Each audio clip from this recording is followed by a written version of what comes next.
So Venezuela has lots of moral strength on this dispute.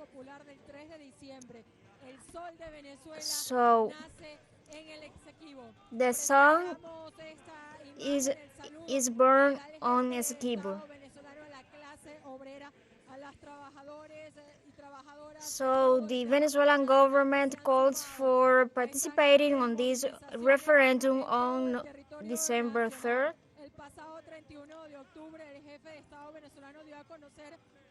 On October 31st, President disclosed the schedule of the referendum,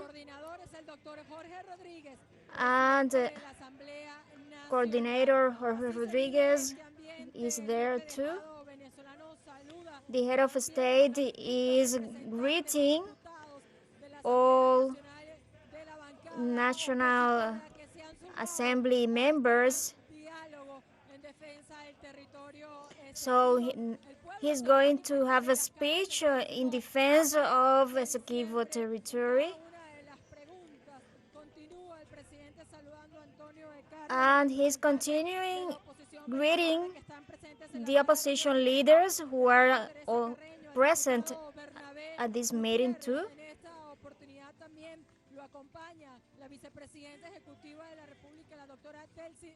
So he is alongside Delcy Rodriguez, Vice President of the Republic of Venezuela. On November 6, the electoral campaign was initiated. On November 19th, there will be an example of what is going to be the elections of the referendum on December on December 3rd. So it will be a trial on this referendum. So Samuel Moncada is present there.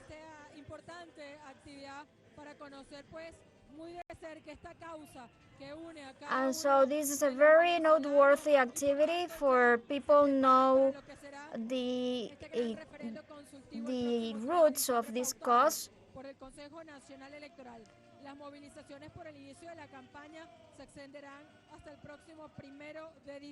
Mobilizations will extend till December 1st on the start of this campaign. The Venezuelan government has reiterated many times that the 1899 award doesn't comply, is not legitimate, is not enforced anymore, because the Geneva Agreement is the one legitimate and enforced.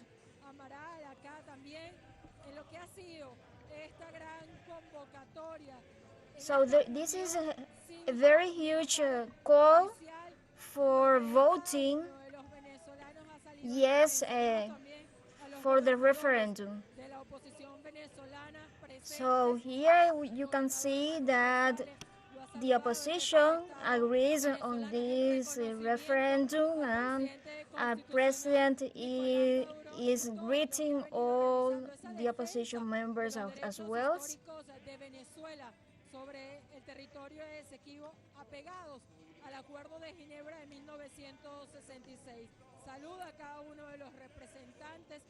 He is greeting every representative of public powers.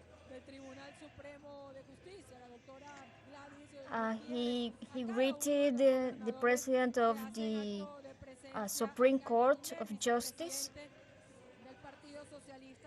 And now he is saying hello to a Socialist Party president and some of the other legislators, as Pedro Carreño. So that is the high military command of Venezuela.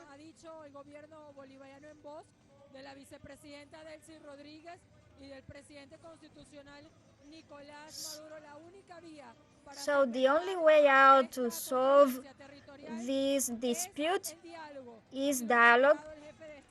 That's what said Delcy Rodriguez and Nicolas Maduro. Based on the 1966 Geneva Agreement. Nicolás Maduro. En torno a este tema, también el presidente Maduro ha insistido en que el único camino es el diálogo directo. So President Maduro has insisted that the only way out is the direct dialogue between Venezuela and Guyana. En un mar que aún no está delimitado. On not only Esequibo's territory, but also on the pending on a sea pending its limitations, its boundaries.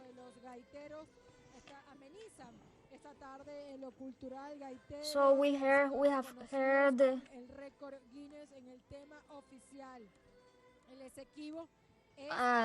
we have heard a song on the Esequibo. Esequibo is ours.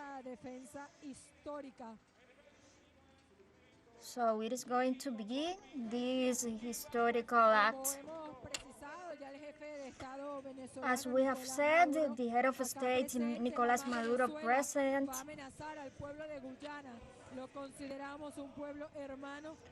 Didn't menace the Guyanese people because we consider Guyana as a sister nation.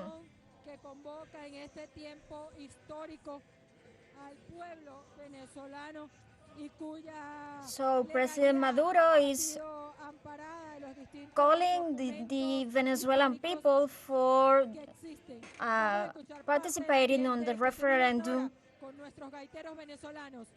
Well, now we are going to listen to Venezuelan musicians.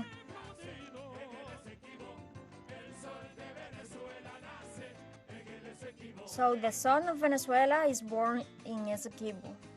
That's the song about.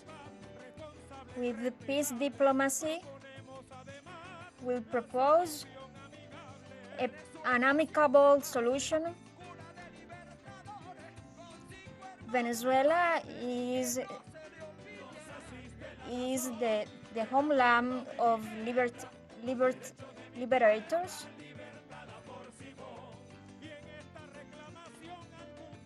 And on this claiming to the world, the song of Venezuela is born on Esequibo.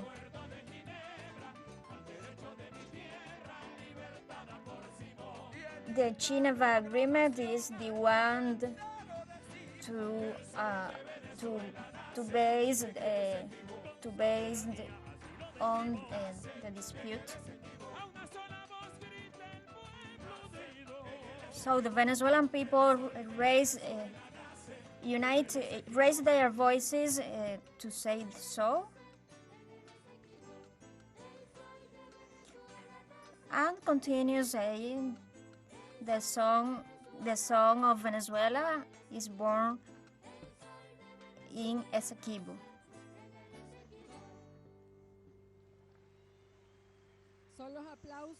So there are lots of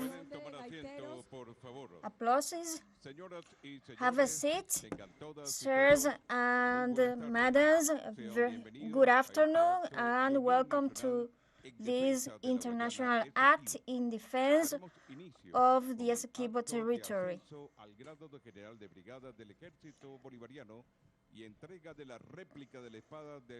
So there will be a delivery of the sword of Simón Bolívar to Rivero, defensor of the Guyana Esequiba,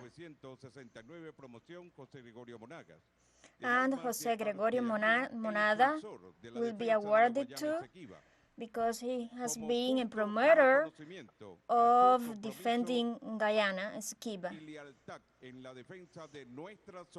as he's praised because of defending sovereignty and territorial integrity. Colonel Jose Torrealba presides over the delivery of Simón Bolívar's word. So, lots of applauses. Entre Venezuela y Guyana sobre la Guayana Esequiba, So, cuyos escritos han sido plasmados en su libro A un siglo del despojo, la historia de una reclamación publicado en el año 2003. He has been writing a book on the Guyana Esequiba's dispute, and he's the biggest knower. He has the biggest knowledge on Esequiba dispute.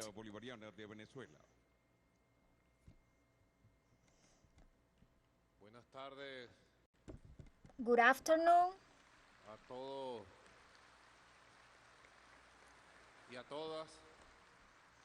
Ladies and gentlemen, Señor Presidente de la Asamblea Nacional, Dr. Jorge Rodríguez Gómez. President of the National Assembly, Jorge Rodríguez Gómez, and Dr. Gladys Gutierrez, President of the Supreme Court, Dr. William Saab, Attorney General of the Republic, Dr. Elvis Amoroso, President of the National Council of Venezuela, Alfredo Ruiz Angulo, Defensor del Pueblo, Dr. Defensor of the People, Joseph Peraza, General Accountant in Charge, governors of the 23 states of the country present here,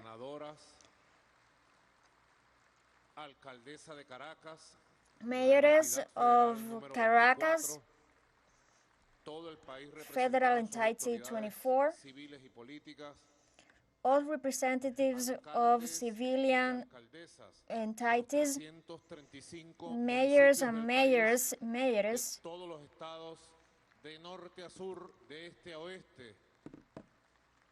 representatives of all the states of the country. I really appreciate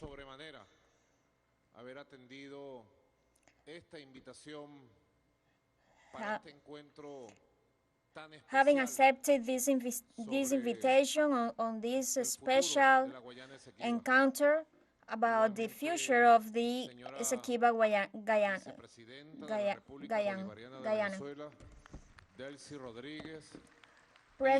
Vice President Delcy Rodriguez and head of the Presidential Commission in Defense of Guyana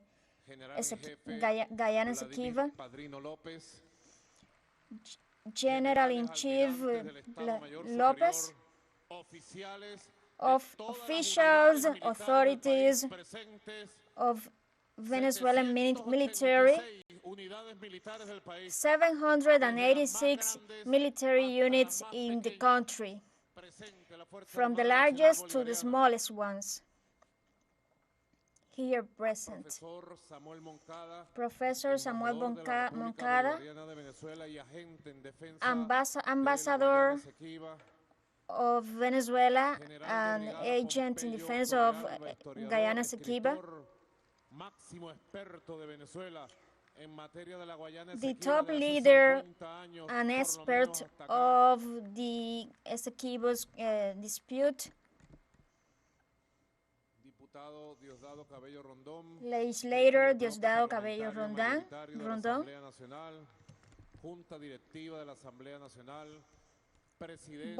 directive board of the National Directive Board, legislators of the National Assembly of the Bolivarian Republic of Venezuela, here all present, leaders of political parties, of the opposition, and of the great patriotic pool, all parties, all diverse parties here present. Women and men of national culture, poets, poetess, interpreters,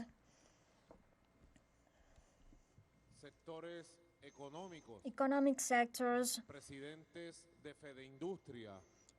presidents of industries and of chamber, Luigi Picella, Vice President Felipe, Vice President of Chamber, and President of Oil Chamber,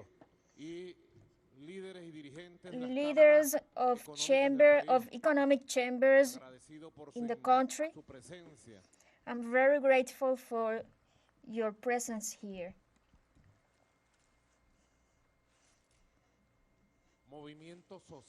Social movements, cultural movements, always present.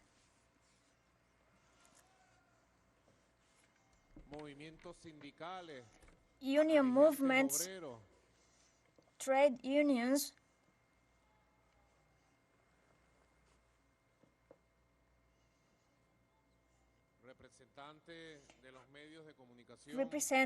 representatives of the press, of local press, of radio,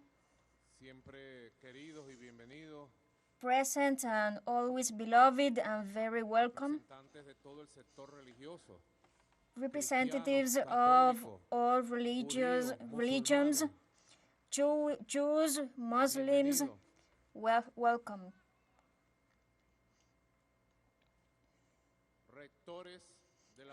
Rectors of public universities and private universities here present, welcome too.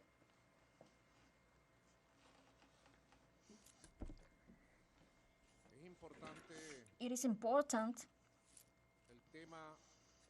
the issue that we are going to tackle today. An affair lasting over almost 200 years. It has been from generation to generation in the search of a definite solution, acceptable and satisfactory solution. It is an issue that the National Assembly,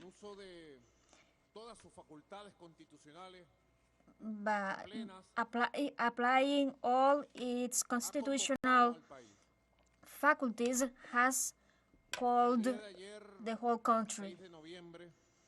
Yesterday, on November 6th, an electoral campaign was beginning, a campaign that, as I said before, must be characterized by its pedagogical and scientific and historical character. A campaign creating and raising national awareness that gives solutions among all Venezuelans.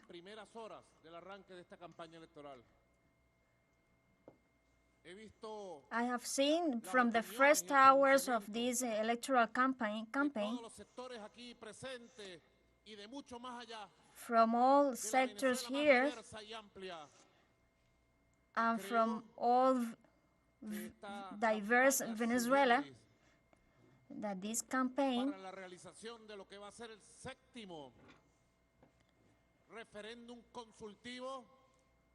is the background of the consultative referendum,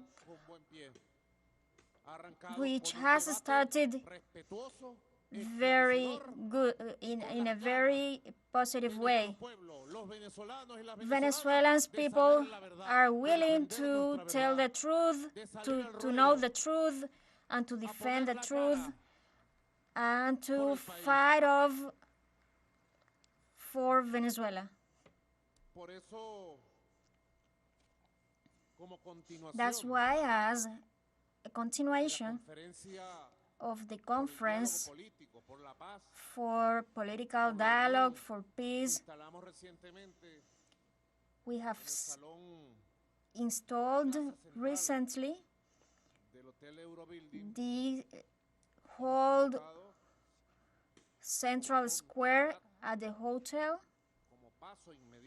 as an immediate step of this national conference for dialogue and peace.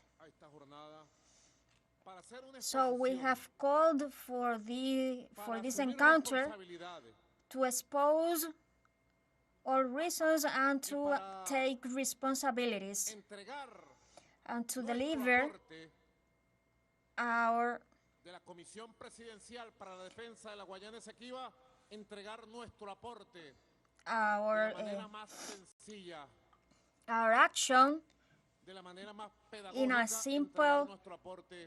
in a simple way, en el conocimiento coherente de la historia, to provide our knowledge in a coherent way of the history of the territory and of the struggle of Venezuela for recovering Guyana Esequiba, which has been usurped by the British government in the 19th century. And so we are going to pledge in a direct way what is the resolution.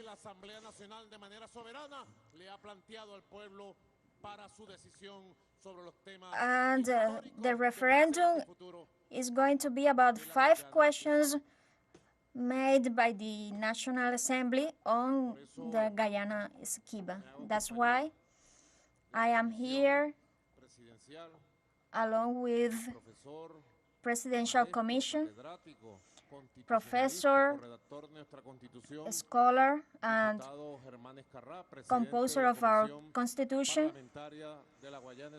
Carrasco, present here.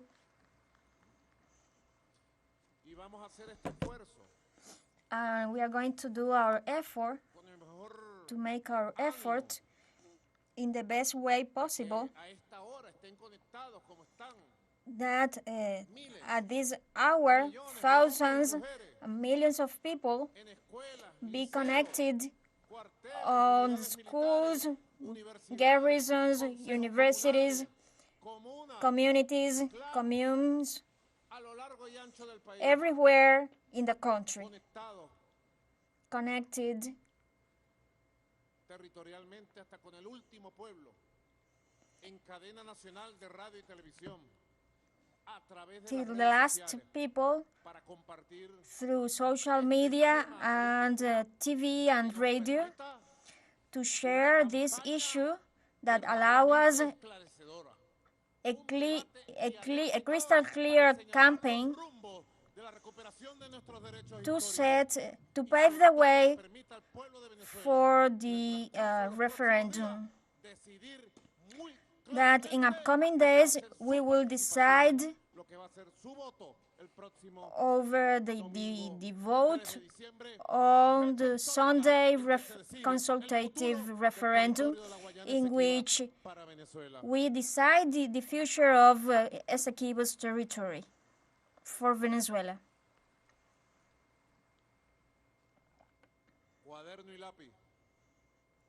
So take your notes. Have a pencil and a notebook around.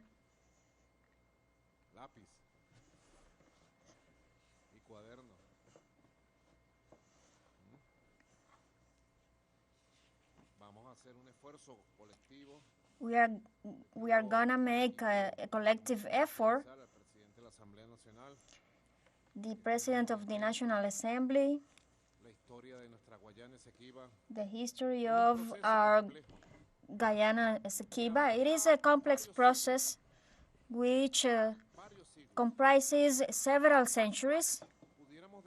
We could say that there are within several moments, there are 5 moments, 5 historical moments of the Esequibo dispute, which was turned into a conflict, into a controversy, into a dispute from the 19th century, the whole 20th century, and a part of this 21st century. A first moment that we characterize as the time of forming the territory, colonial period, and independence period. We dare to propose that this first historical moment that we point out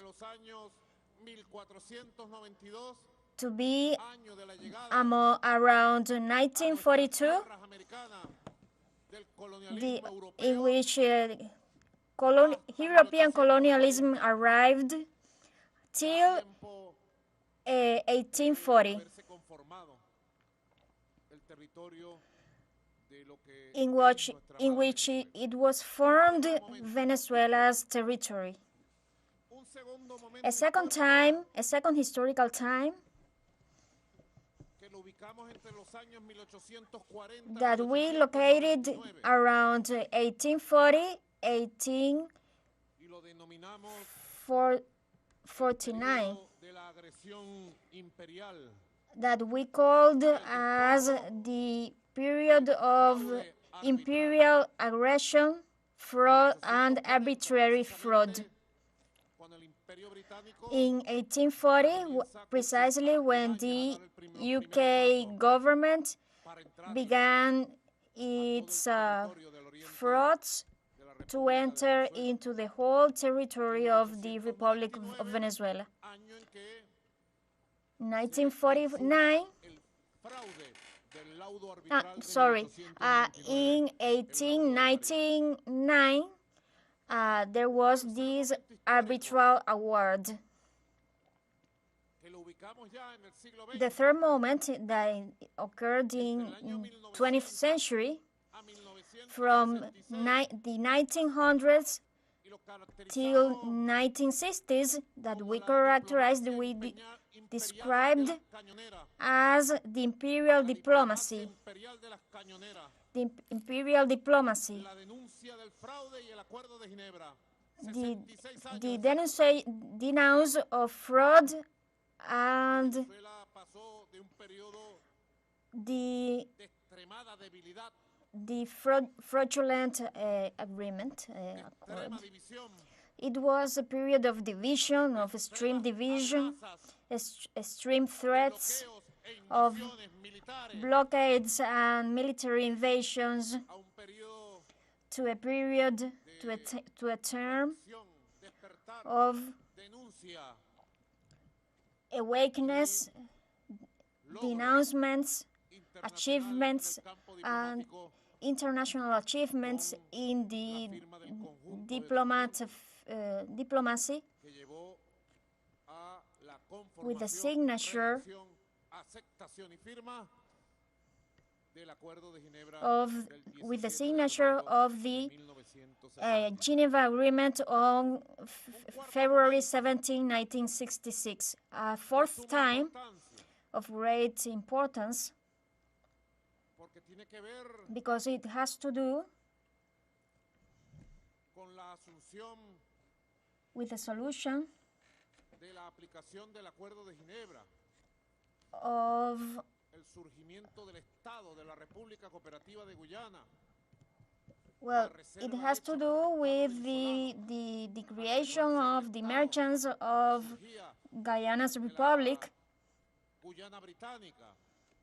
that emerged from the British Guyana, and it has to do with the practical application that is written on the UN Charter and on the Geneva Agreement. We characterize this period from 1966 to 2015. The Geneva Agreement and a practical solution and practical and satisfactory solution for both sides, a fourth time, which has been from 20th to 21st century, and the fifth period that we characterized from 2015, when Guyana took the position took the worrisome position against Venezuela and made a deal with ExxonMobil and the Southern Command, in which Guyana, in an illegal way, violates the Geneva Agreement and the international rights. With the support of Barack Obama's government from that time. So this period is from 2015 till nowadays. So 2015, 2023.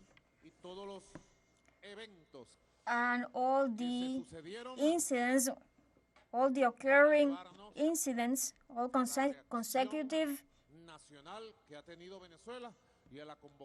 incidents that led us here, led us to this consultative referendum and to this conference now. And I would dare say, Legislator Jorge Rodriguez and President of the National Assembly, and Professor Samuel Moncada, General Pompeyo Torrealba, and partner Vice President Delcy Rodriguez, and head of the Presidential Commission,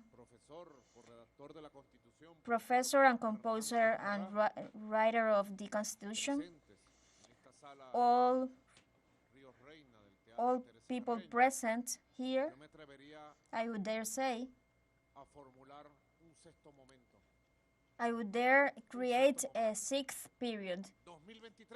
2023 ahead. And I would call it a consultative referendum, a new stage of our history.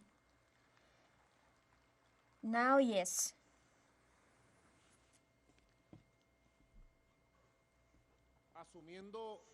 Assuming this working methodology, we could do an exchange, a little talk that begins today and that deepens in the social media, streets, houses, that be present at the Venezuelan society. We will meet together. This referendum may unite us, and it is time for union, for unity. It is not time for dividing Venezuelans. It is time for a debate based on our unity, on the strengths that we all love this homeland.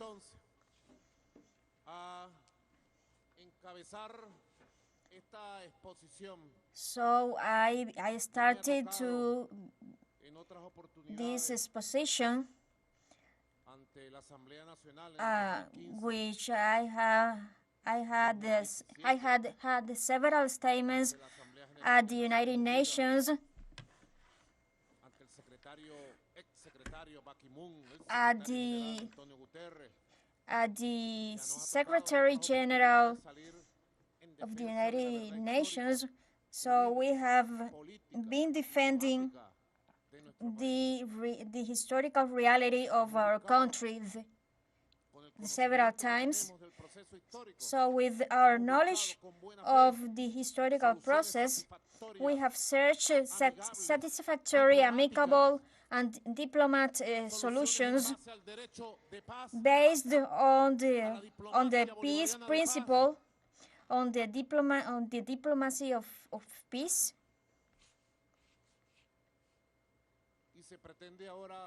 And so we aim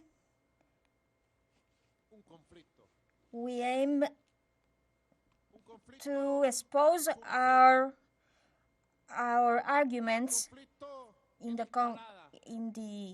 conflict, because they pretend to escalate on this conflict to destabilize Venezuela and the Caribbean. So they want to destabilize the Venezuela and the Caribbean and the whole Latin America.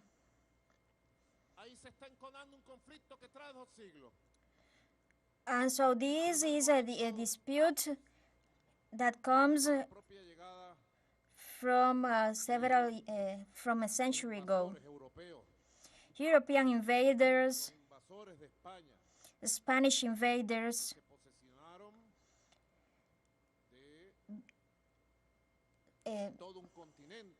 possessed whole countries, a whole continent.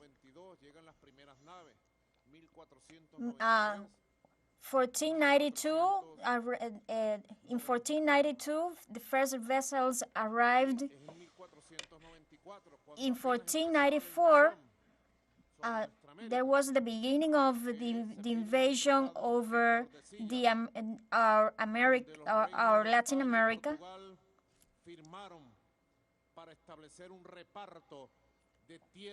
And so European conquerors signed a treaty in which Portugal recognized Spain as the owner of the biggest part of the territory, including the Guyanas. First element that appears on the historical document of the Spanish occupation of a big part of the territory.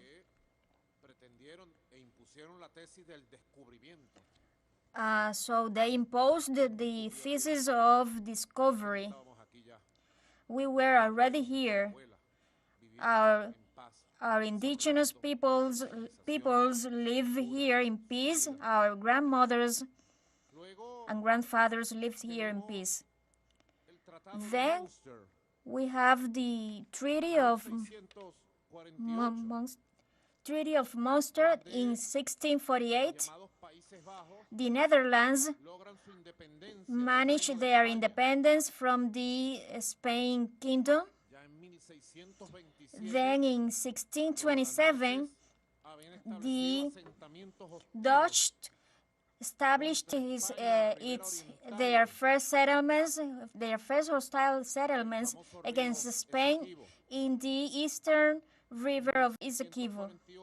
In 1648, with the Treaty of Munster, the Netherlands achieved their independence from the Spanish kingdom.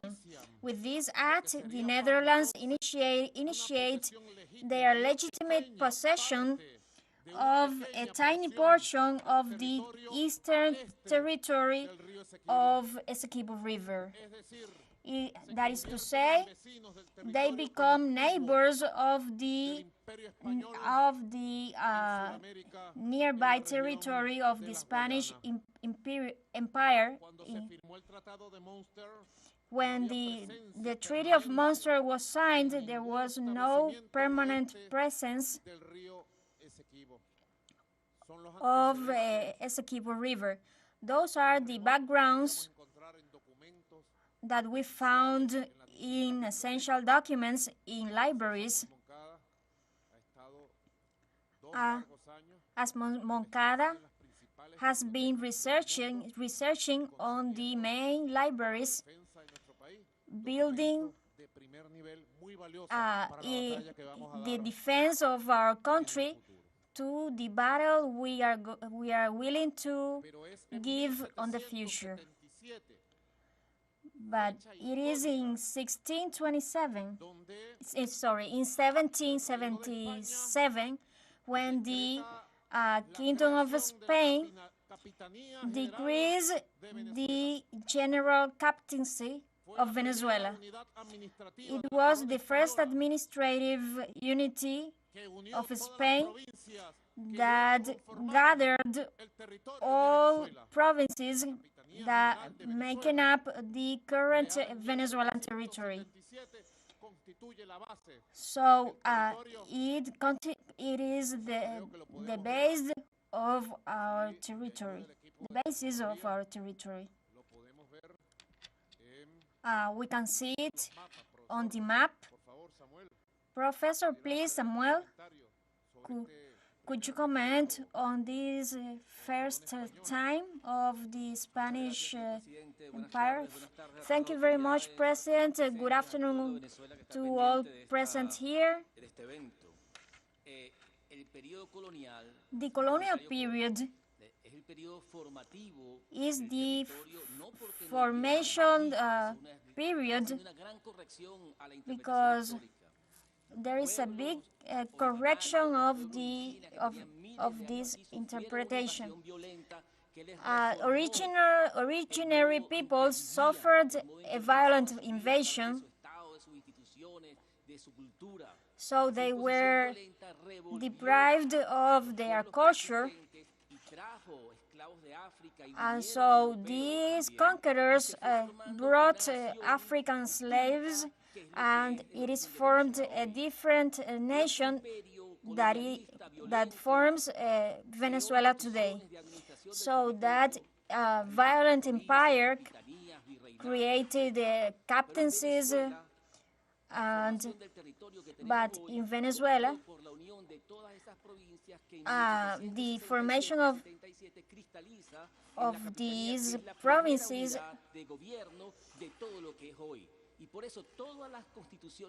so all Venezuelan constitutions from 1819 to so on, to form a nation has three important things: the people, its formation, the people, territory, and the state. So our constitution defends our territories as those existing before existing on the Captaincy General of Venezuela. But the captaincy is the territorial unit, our territory. So the first map, the first administrative unit, and it is the point and the reference point of what would happen later. The conquest from bloodshed and fire of our independence, which characterizes the history, our history, is that we conquered our independence from our bloodshed, from our tears, from our sacrifice. The liberator used to say, we have lost half of our population to conquer our territory. The armies that were created and forged here, of Eastern people, Guyanese people, from the plains, and from other origins, the armies were forged here.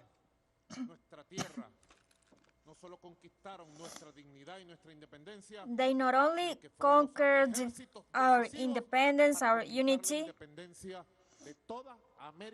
but they conquered the independence of the whole southern continent. There are other elements in this period, from 1492, 1842, 1840, the Congress of Angostura, that founded Colombia, the big one, that in its Title II states of the Republic, Article 1,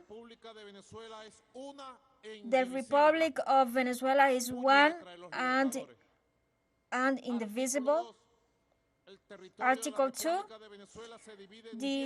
the territory of the Venezuelan is divided into 10 provinces: Barcelona, Caracas, Curaná, Guyana, Maracaibo, Margarita, Mérida, and Trujillo. So its boundaries and limitations will be fixed by the Congress. And then it says everything that has to do with the territory, with Colombian territory and its governments. Article 6, the territory of Colombia is the same as the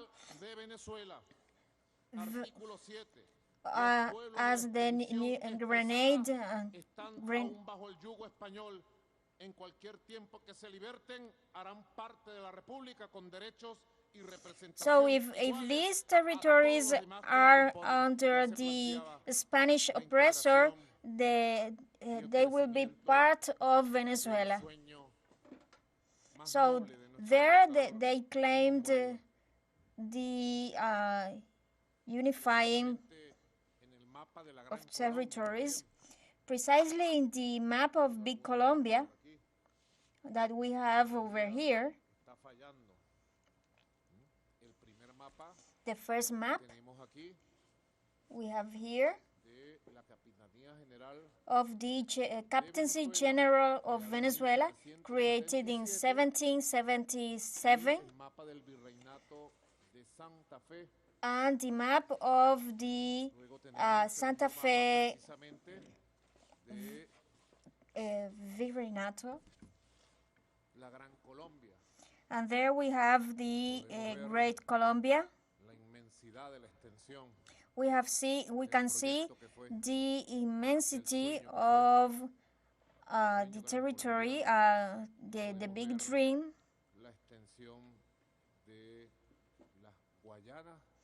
The extension of the Esequiba Guayanas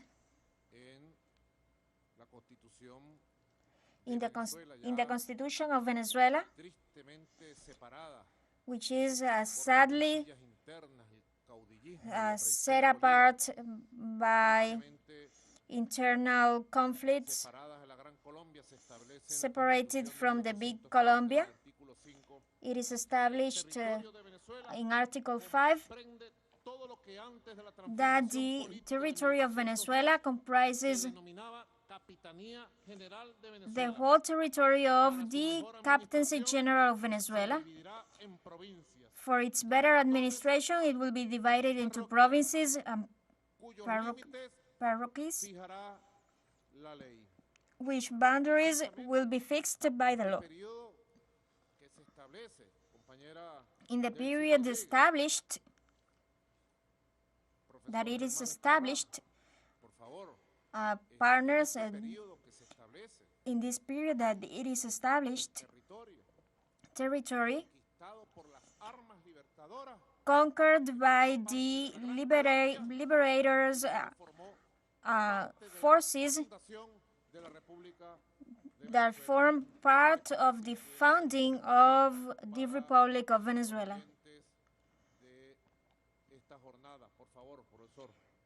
Please, Professor, would you?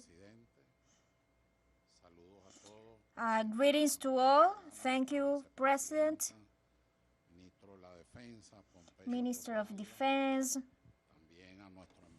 our ambassador,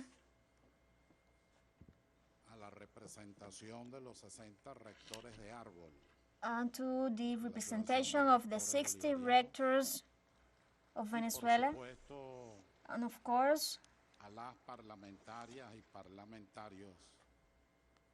to greetings to parliamentarians here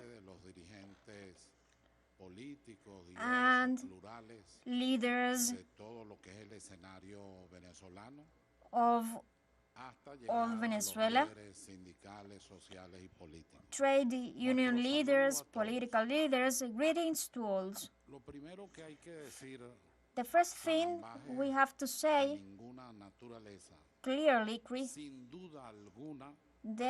in a definite way, that the Esequibo is ours. We are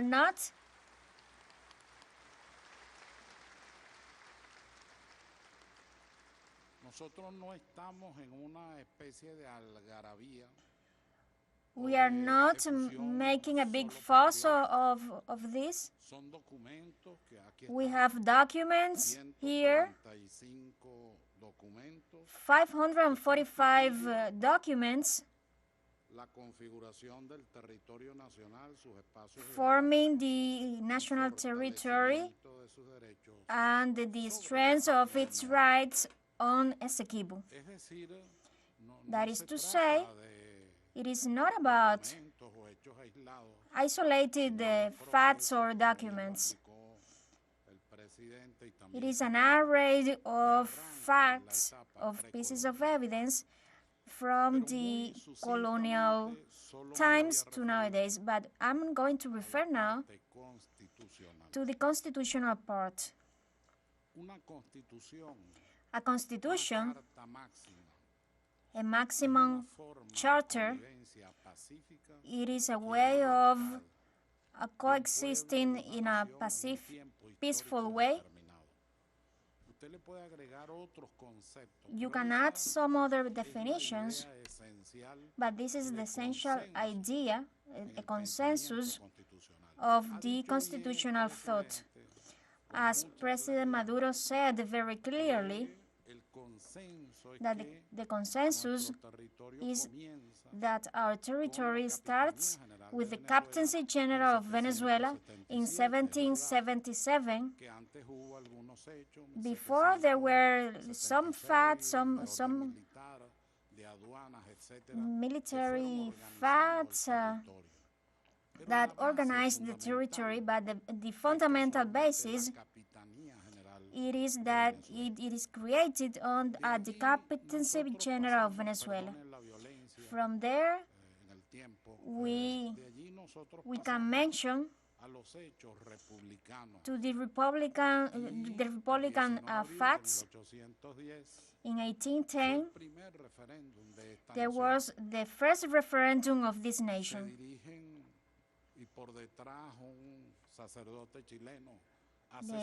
A Chilean priest and the people and the people decides that the captain must go. So they both agree on this captain have to leave. So with this consultative referendum on April 19, 1810, that with a similar process that is going to be celebrated on December 3rd. The Constitution of 1811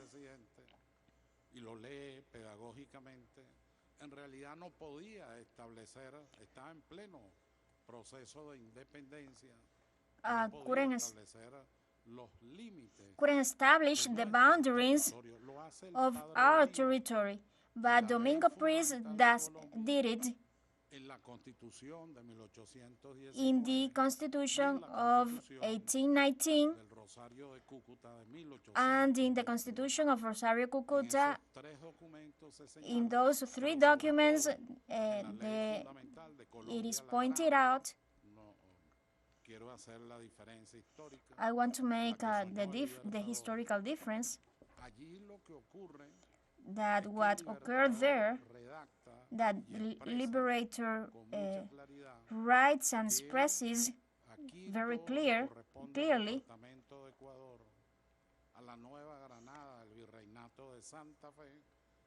that it all corresponds to Viceroyalty of Grenade and the Captaincy General of Venezuela.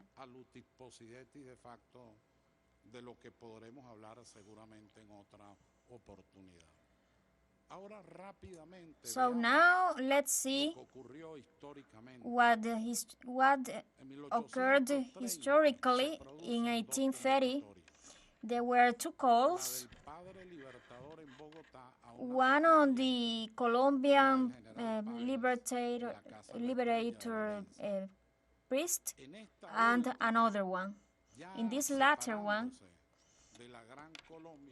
in which Venezuela was separating itself from Colombia, it is established for the first time an item that says which is the Venezuelan territory corresponding to the Captaincy General of Venezuela before 1810.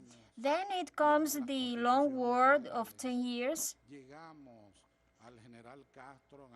And there we can recall General Castro, who took over control,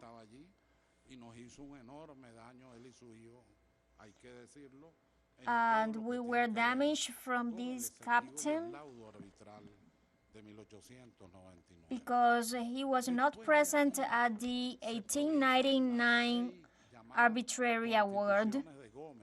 So then there were the constitutions of Gomez, and it is exactly the same.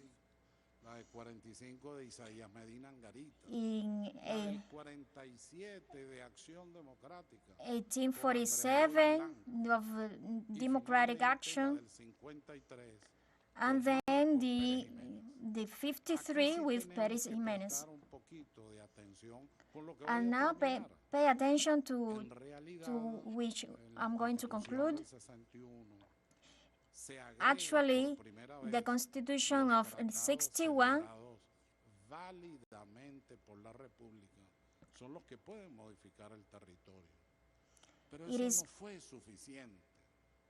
it is added. Well, on the Chavez, on the writer of the Constitution at 2001, he was doing some guidelines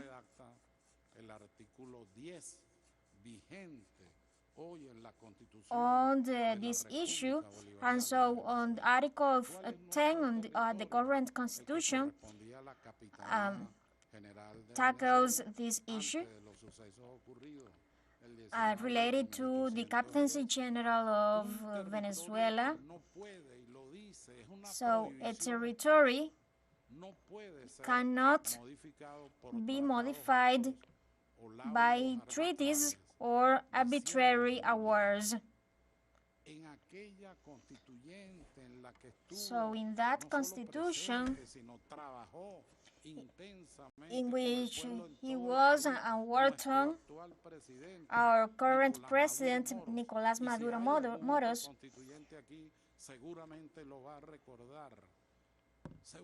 in the forming of, so they mocked us. They didn't understand what was Venezuela's defense. We were delivering a message for today, 20 years later. So Nicolas Maduro is aware of this. We cannot modify the territory by arbitrary awards. Thank you very much, Professor. First time, 1492, 1840. It is steadily established the administrative political territory of Venezuela Republic by the Constitution of Angostura, by the Constitution of 1930. That Venezuelan territory is recognized by by senior diplomats from the British Empire, and then in 1895 in several times, till the year 1840, 41, 42, started the movements, the traps, the maneuvers, the imperial maneuvers to attempt to advance across the Esequibo territory to the western river Esequibo.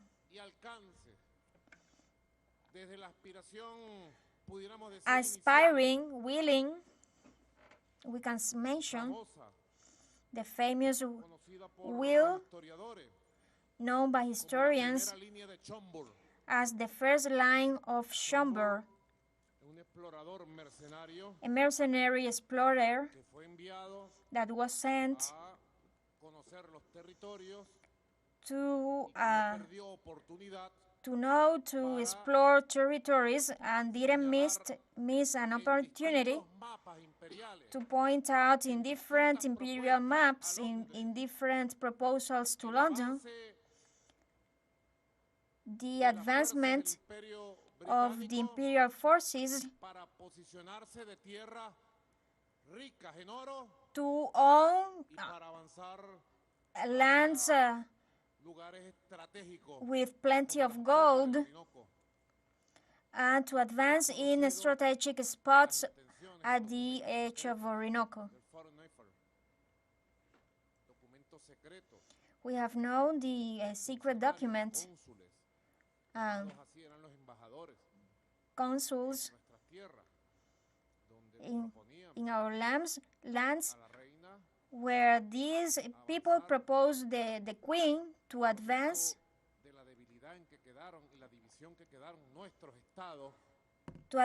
forward due to the weakness of our states. Then, after the oligarchy wars, there are multiple documents recommended to the queen that recommended the queen to advance over Orinoco mouth to the Golden and from there upwards to lands in which Colombia is now. It was a colonial hegemonic intention, the line of Chombo, as you can see there. We can see the evolution from 1825, it says 24, but it is 25, by the British government, the usurpation of some territory of the state of Venezuela. You can see the evolution of a map published in London, the original line, a second line in 1840, in which they draw part of what is today Guyana Esequiba, and a third line of Chombo published later, in which precisely you can see that it advances towards the Orinoco mouth.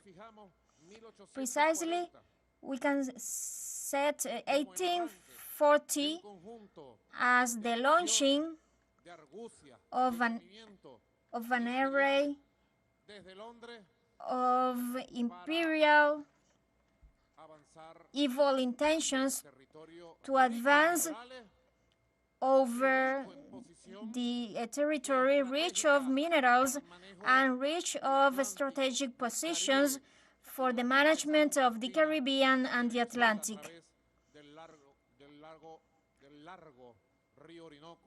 across the Orinoco River and towards the lands of today's Colombia.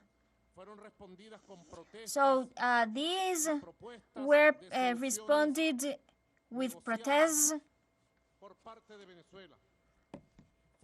by Venezuela. It was a constant in the 19th century.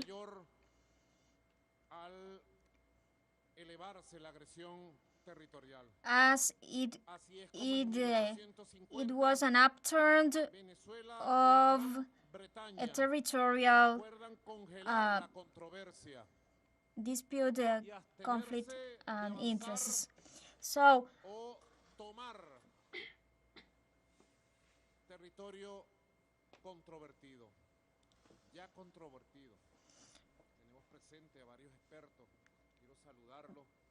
we have here several experts. I want to read them all. Dr. Carmelo Borrego, Dr. Jesus Collarbe, Dr. Julio Cesar Pinedo, and constitutional attorney Olga Alvarez, the former ambassador of Venezuela to Guyana, and Francisco Artiga Perez, and international professor Reinaldo Bolivar, and professor and president of CERAL, and researcher journalist Casal, and professor and president of the Historical Center, and Anabel Diaz Arche, attorney Francisco, and all professors from different entities and universities, rector of the Central University of Venezuela, and all experts. Precisely, the agreement of 1850, which was meant to curb the British advancements, was violated by diplomacy in the 19th century. The British conspired unstoppably to influence and split the public opinion of Venezuela. There are lots of outcomes that historical research have dropped.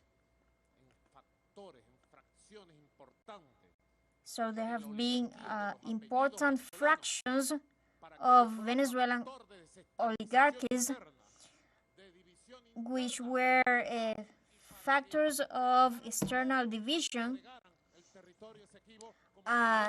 which they delivered the Esequibo territory. They conspired unstoppably to split the territory, to split not only the Guyana, but also the whole eastern territory of the country because of the gold mines from 1850 to 1885. Venezuela managed the important values of gold production. So the British wanted to own the whole Venezuelan riches. So they broadened the line of showmen to granting so they said it was a steady line that they defended forcibly. So in a cocky way, they launched this line. That is why, for this,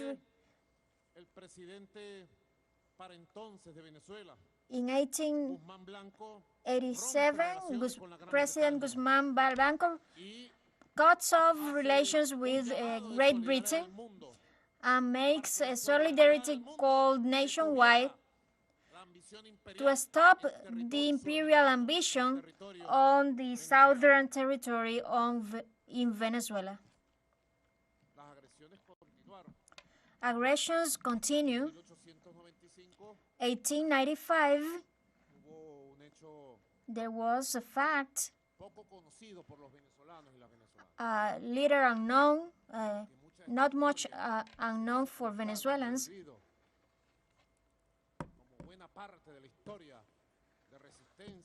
As a good part of resistance of peoples was buried and annulled. In 1895, after several years of aggressions, of attacks on the territory,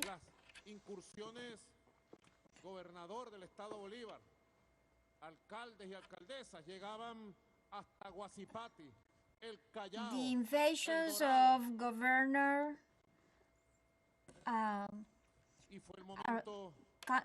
come to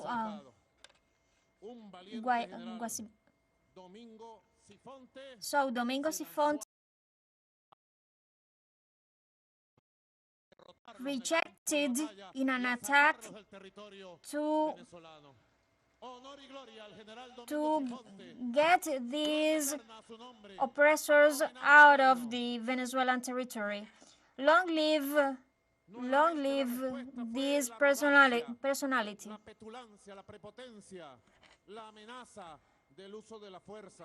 So the threatening of using force, the threatening of blocking our ports ahead of an imminent invasion, a British invasion against Venezuela,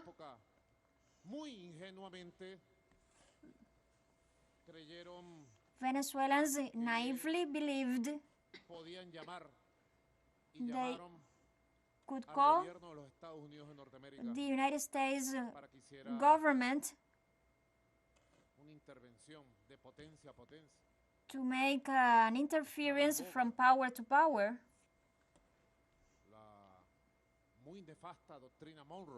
The evil Monroe Doctrine that in December, on December 1st and 2nd, Monroe Doctrine would fulfill 200 years, which expresses Americans the Americas for the Americans.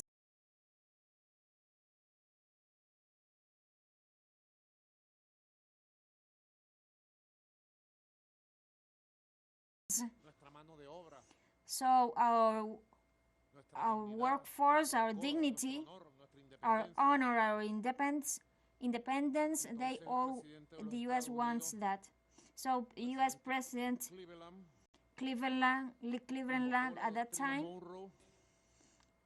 launched Monroe Doctrine and assured that the power of the United States must be obeyed in the Latin American.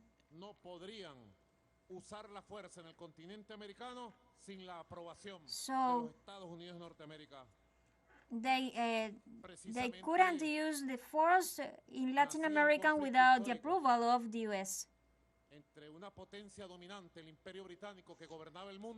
So the British Empire dominated the world, but they were subjected to the U.S. empire that deprived Mexico from its territory, as well as then.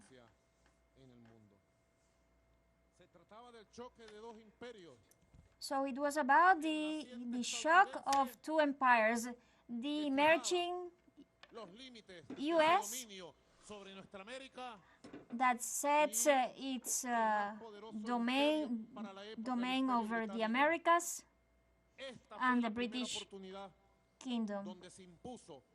So this was the first time in which a Monroe Doctrine was applied to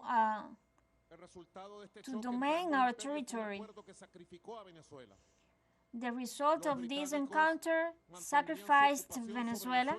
The British kept its occupation on Venezuela, and in exchange they would obtain the approval of invading Cuba, en todos los procesos que llevaron precisamente a la firma del Tratado de Washington de 1897. So the null and void and fraudulent Paris Award of 1899 that would lead to this. The Paris Award was an agreement between the U.S. government and the British government, the British Empire. As of this agreement, they pacted secretly the share of our territory. So they expropriate Venezuela from its own territory.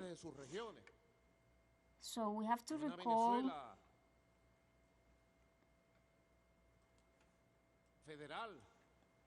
that Federal Venezuela, a united Venezuela, in those years of the last decade of the 19th century, Venezuela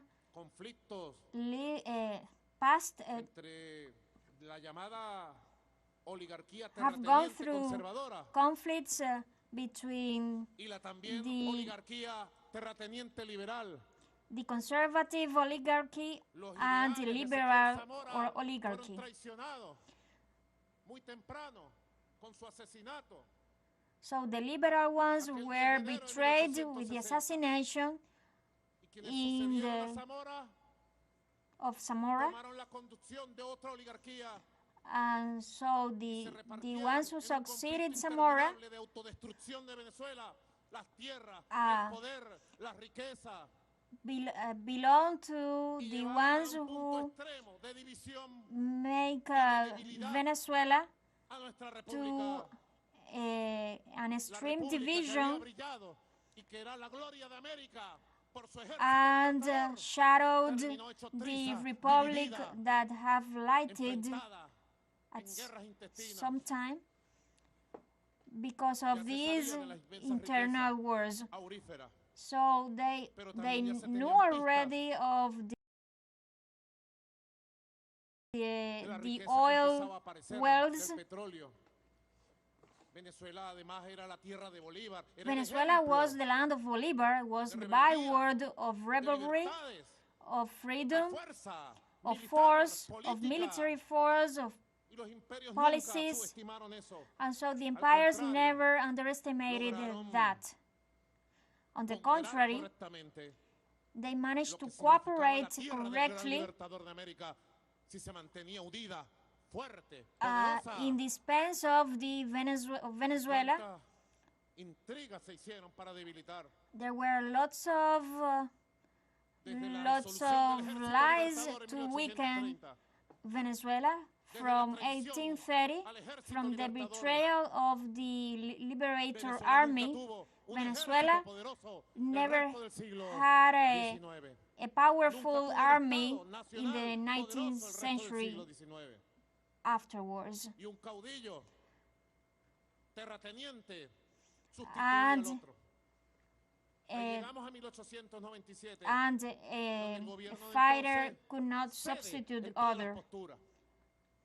Con un embajador que representaba más los intereses We de can los recall Estados that Unidos que de Venezuela, sin we ninguna had conexión an con los ambassador intereses nacionales. representing the U.S. interests instead of Venezuela's.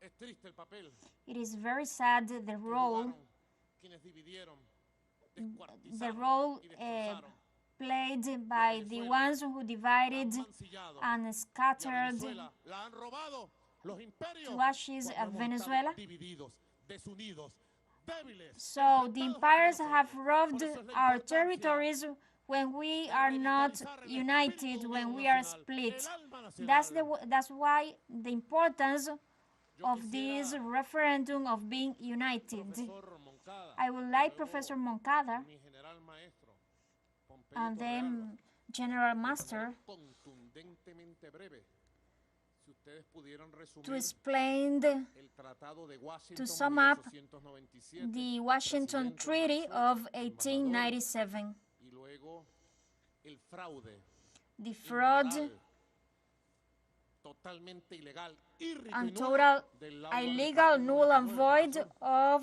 the 1899 award. El Tratado de 1897 se hizo por In la the presión de in Estados Unidos sobre los 1897, británicos, que no querían ningún tipo de it was arbitraje made sin el uso de la fuerza. by the Por lo pressure menos of the en 4 United States. ocasiones, los británicos dijeron con su armada, el poder del imperio británico era la marina.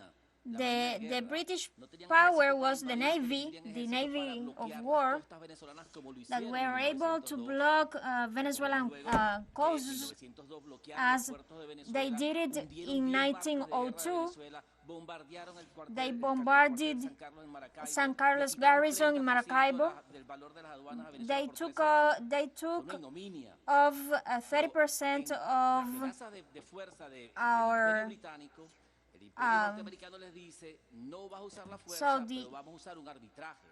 Y Venezuela cree que the esa es la US said solución, ingenuamente. the British Y lo que hicieron that fue they que por weren't detrás de use Venezuela, the tenemos force, pruebas de but eso, they are las going pruebas después de años de to investigar. use the arbitrary Por detrás de award. Venezuela, Side se on the reunieron back of y lo que Venezuela, los británicos dijeron fue, nunca vamos a entregarle nada they a Venezuela de united, lo que ya and the ocuparon. British ¿Dónde people estamos? No nos vamos a say mover. the British Kingdom said they wouldn't return anything to the Venezuelan people.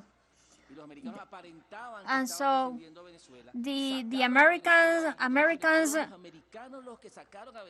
pretended to defend Venezuela, but they didn't.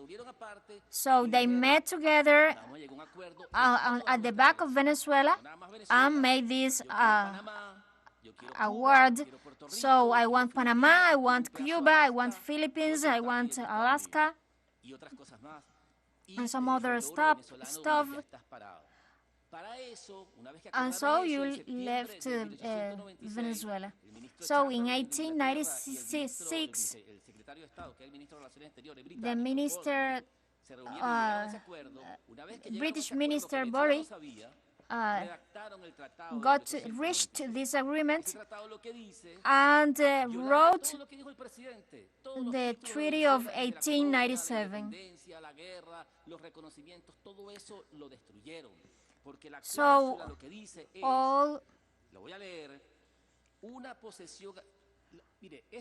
well, I'm going to read this. Maybe you won't understand this clearly, because it is written as you cannot understand it, but the agreement was that we cannot give anything to Venezuela. This is a very lawful agreement, where English be for over 50 years, it belongs to them. So the referees could estimate that the effective colonization,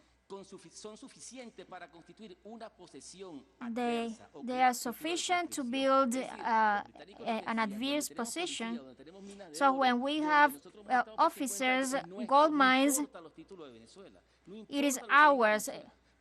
It doesn't matter what belongs to Venezuela. So referees could make some vindications.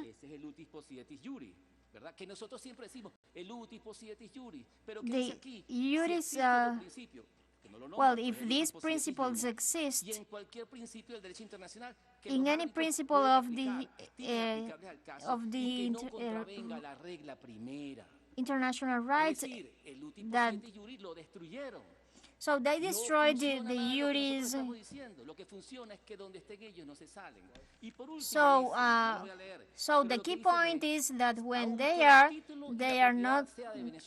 cannot be out.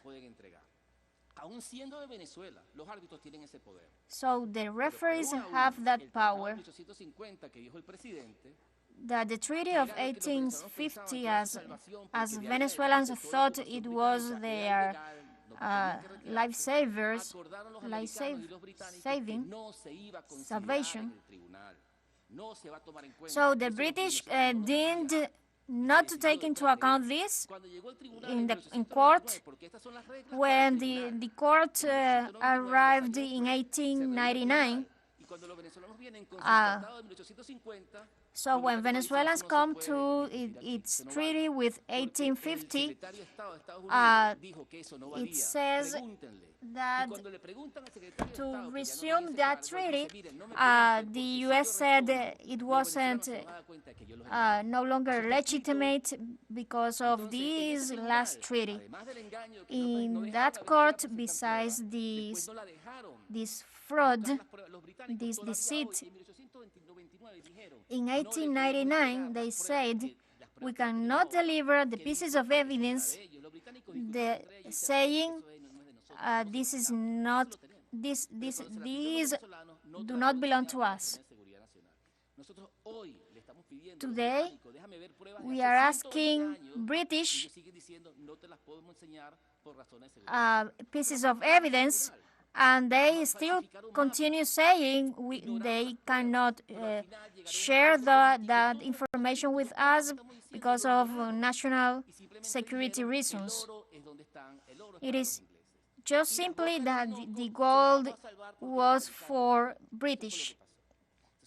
That was what happened. So it was an abuse of power. It was a deceit. So that's why we said no. 1897, Treaty of Washington. 1899, Paris Award, null and void, and immoral too. Well, thanks, President. Being the counselor at the Foreign Ministry when you were the FM, and assuring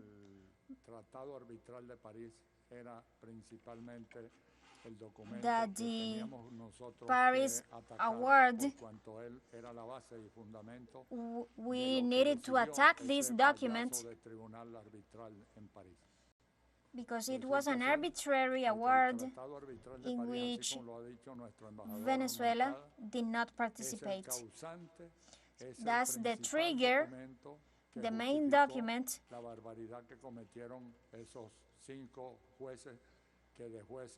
the main document of barbarism committed by the 5 judges. So, ahead of all these explanations, I feel very tiny.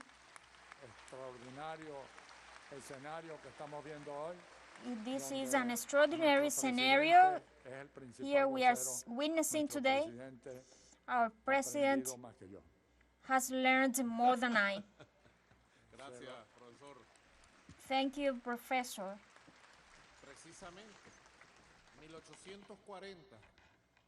Precisely in 1840, 1899, times of fraud, null and void arbitrary, arbitrarism,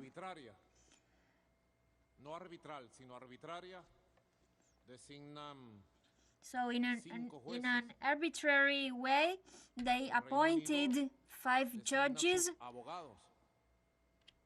attorneys, that met together. The United States of America assumes the representation, the legal representation of Venezuela, and appoints 4 representatives lawyers: Harrison Benjamin, James Roosevelt Slade, Benjamin Tracy's secretary, and Severo Malet Prevost. Severo Malet Prevost. In an early morning of October, in 1899, on October 3rd, they have debated for 5 days, and they have analyzed 50,000 documents, but all was cooked, all was set, all was arranged. The emerging U.S. aggressive empire with its Monroe Doctrine and the British Empire made this usurpation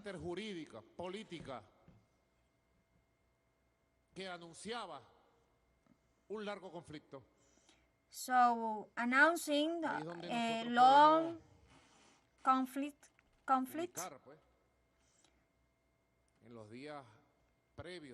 So we can locate this on the days of the Paris Arbitrary Award. Venezuela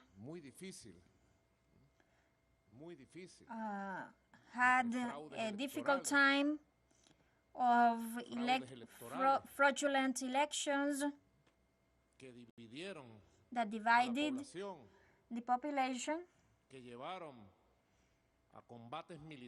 that brought about military fights and the falling combat in Carmelera of the former President Joaquín Crespo, with its value of fraudulent elections and the Liberator Revolution, they call it, the Restoring Revolution, they call it, ahead Cipriano Castro with a small army, and so converged these historical events. So Venezuela was deprived of an army, of a state, with this arbitrary award. And so they leveraged with it to establish the arbitrary award. And so it began the third moment. And if historians, experts may allow,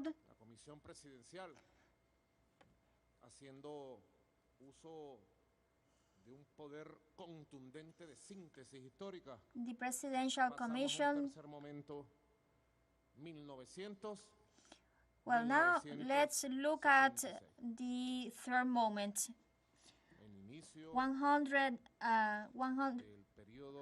1900s and 1966. The start of the period and the General Cipriano Castro,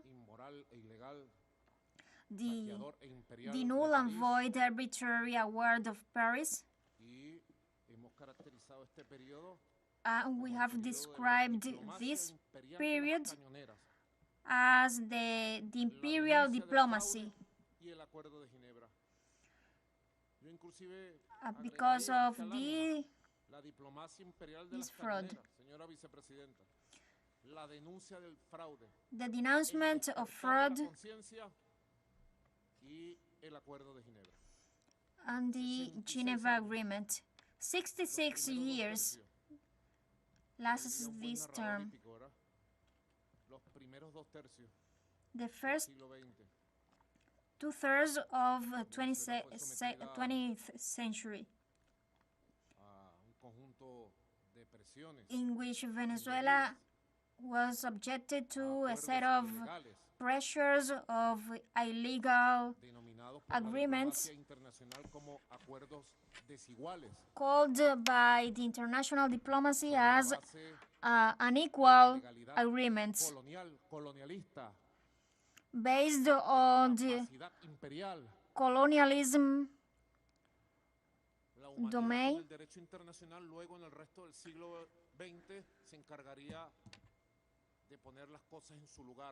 So then humanity with the international right would be in charge of putting things on its right track.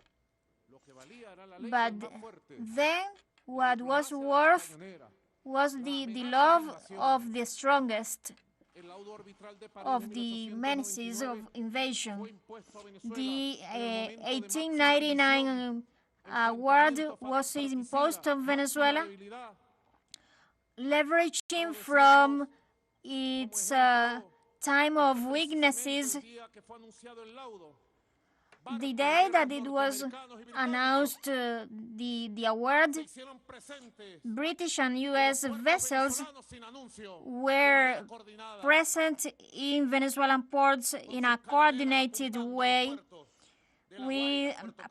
aiming at Venezuelan ports, aiming at Venezuelan land. So it is one of the saddest facts of this history. So these dominant powers took advantage of Venezuelan weakness to conquer our territory. Then, years later, the arbitrary award, German companies and other Western companies financed attempts at coup d'etats. Germany, Italy blocked Venezuelan ports to cordon off our country, to destroy our country, to plunder our country. They bombed garrisons and sank 10 vessels of the Venezuelan Navy. In 1905, the then President Theodore Roosevelt ordered an invasion plan to Venezuela to take Caracas and other regions of Venezuela and apply the arbitrary award by applying the this award is null, void, and immoral.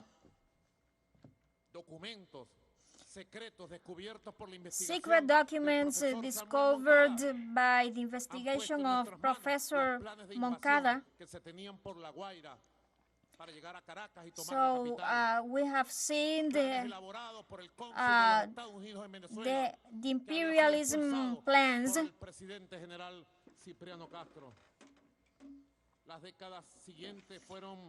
Upcoming decades were the most violent for humanity in the First and Second World. And Venezuela, the issue was buried amid illegality, threats, was defeated Cipriano Castro in December 1908, and the arrival of the consecutive leader was the absolute delivery of Venezuelan wealthy resources, specifically oil. A lieutenant, a U.S. lieutenant is very welcomed at the presidential palace in Venezuela, and there that leader delivered, sadly, all oil resources of Venezuela. There we saw the interference and imperialism in Venezuela.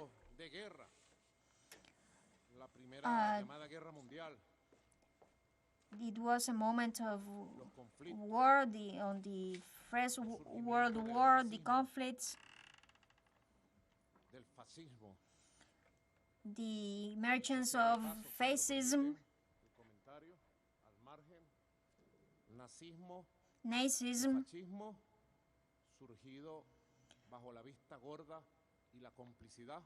emerging from the political European and American governments and leaders.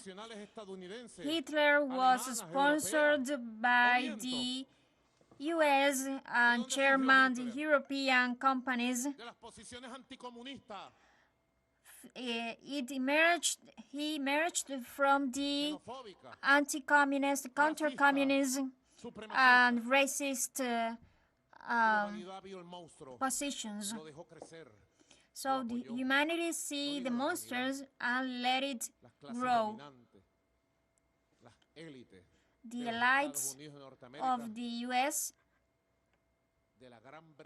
of the Great Britain, and of the whole Europe.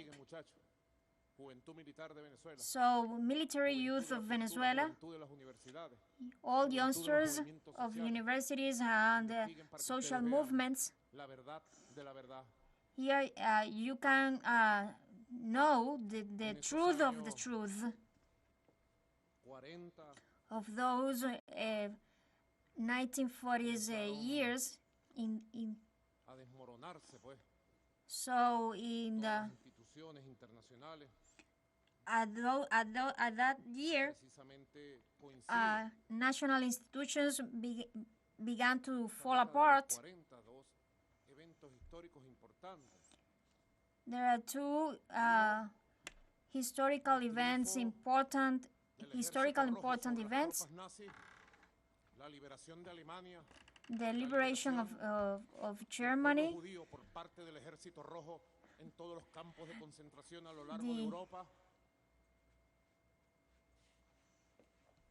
the liberation of the Jewish community from the Red Army,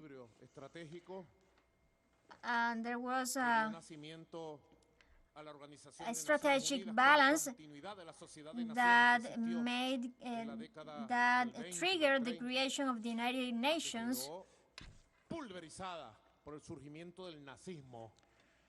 which was weakened and devastated by the emergence of Nazism.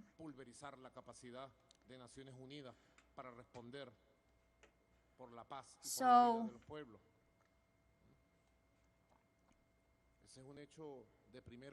this is an effect of first order. The emergence, the founding of the United Nations, the founding of UN Charter, and the international right for the first time the history of humanity. Governors, rectors, officials, leaders, religious leaders, Christians, Catholics, Jews, Muslims. For the first time, humanity think of building and installing an organization for human beings' coexistence to set their rules. Venezuela has already established the humanitarian law, but the whole humanity gathered together to establish the international right that guarantees all processes. And so they were created the basis for a decolonization and independence deepening process. Almost 80% of humanity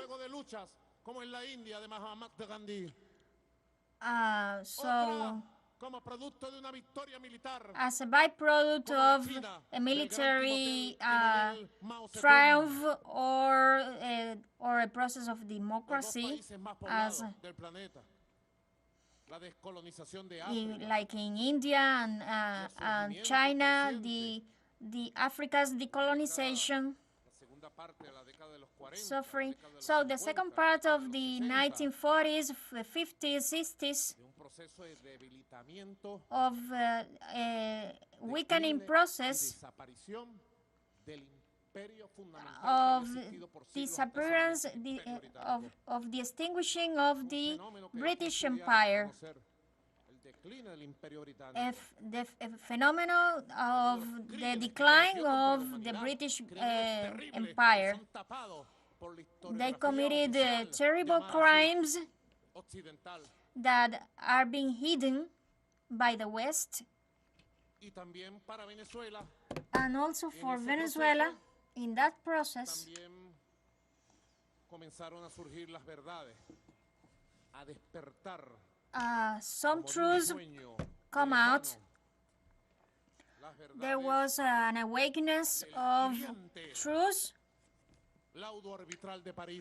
of the fraudulent arbitrary award of Paris. And if I recall well, the truth always comes out. Decía uno, ¿verdad? Mano Rosales, allá en el Zulia se dice así, tramposería sale. Brother Rosales, tramposería sale, ¿verdad? Héctor Rodríguez. Always se dice, tramposería sale. ¿Ah? Setups and traps, and deceit always comes out. Fraud always comes out. So one of the main witnesses of this plundering, of fraud, of this arbitrary award, the U.S. Attorney Malep wrote a memorandum to express his testimony and described the robbery of Venezuelan territory, an award with an equal character between the superpower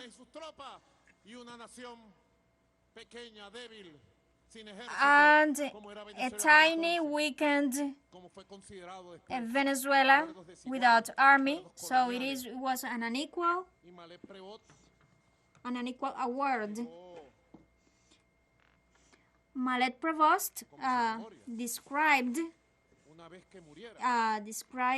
this process, this award, once he passed away, telling the world the truth of this illegality. And in 1949, we knew all setups, all US and British setups, all the fraud that was committed against Venezuela.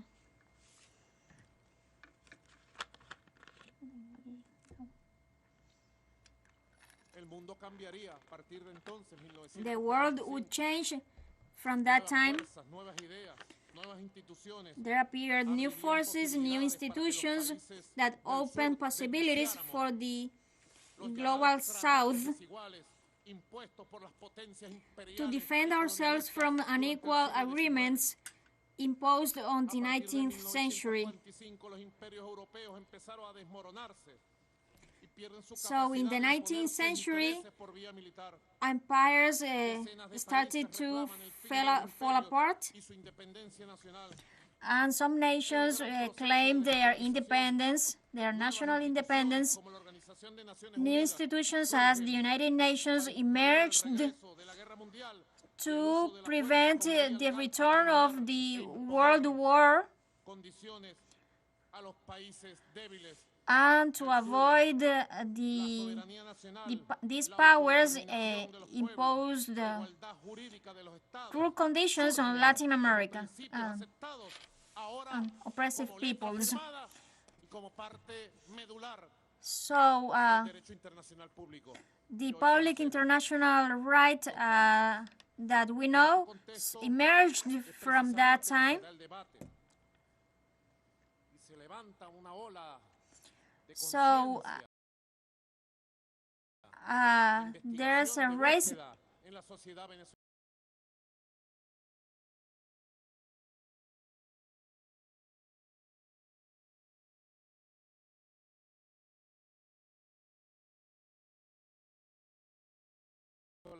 So the public international right that we know emerged from that time.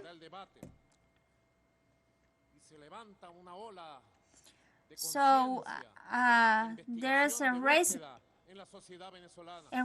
or a wave of raising awareness and a popular movement to claim it wasn't the first time since 1950 the main cities have seen so popular movements claiming the Guyana Esequiba's territory. Back at that time, at 1950s, 1960s. And it is precisely in 1962 that currents emerge. There is a thorough investigation about this process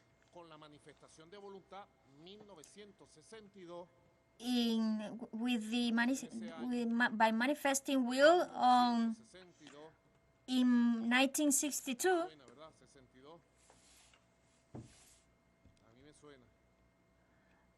It rings the bell. 1962. In November, on November 23. I reiterate, in 1962, that the British Empire expresses its will to grant political independence of the British Guyana to create a Guyanese state, the Republic of Guyana. And so Venezuela resumes the issue. There were being diplomatic meetings, intense diplomatic meetings with the then President Rómulo Betancourt and the then Foreign Minister Malcolm Falcón. There were intense meetings, and in Venezuela there were several diverse currents, powerful currents,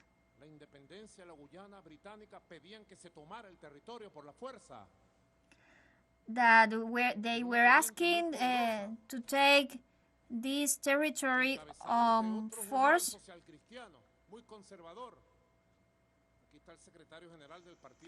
Here it is the Secretary General of Popey Party,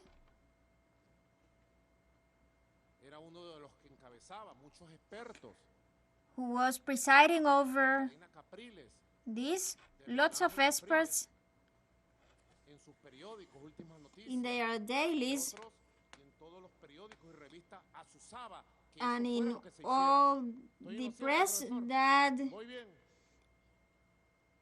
incited to take this territory by force, and that is not our intention.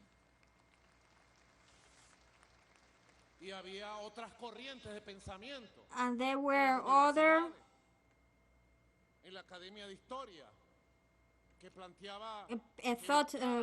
currents in the history that were looking forward to rescue the Guyana Esequiba by diplomacy. And we could say that prevailed the diplomacy current by then, and it is on November 12, 1962,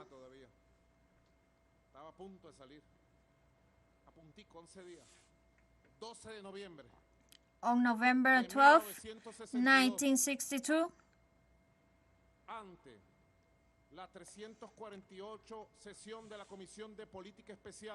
in front of the Special Policy 1948, Malcolm made a speech, a memorable speech, defending the rights of Venezuela on Guyana Esequiba. backing himself on pieces of evidence. It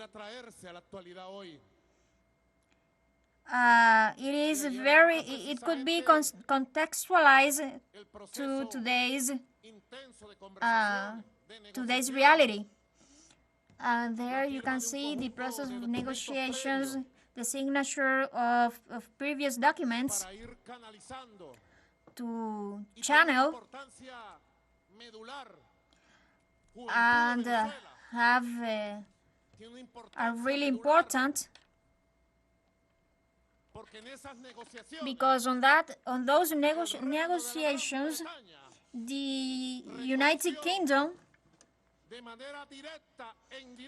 recognized directly and indirectly that there was a pending controversy over the Guyana Esequiba that was not solved with the Paris Award.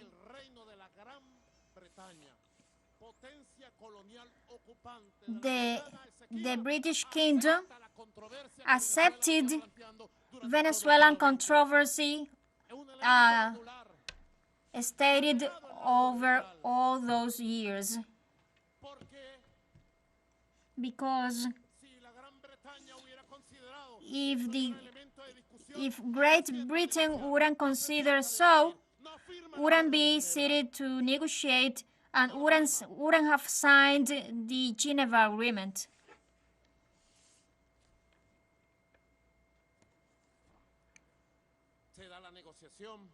So negotiations are closed.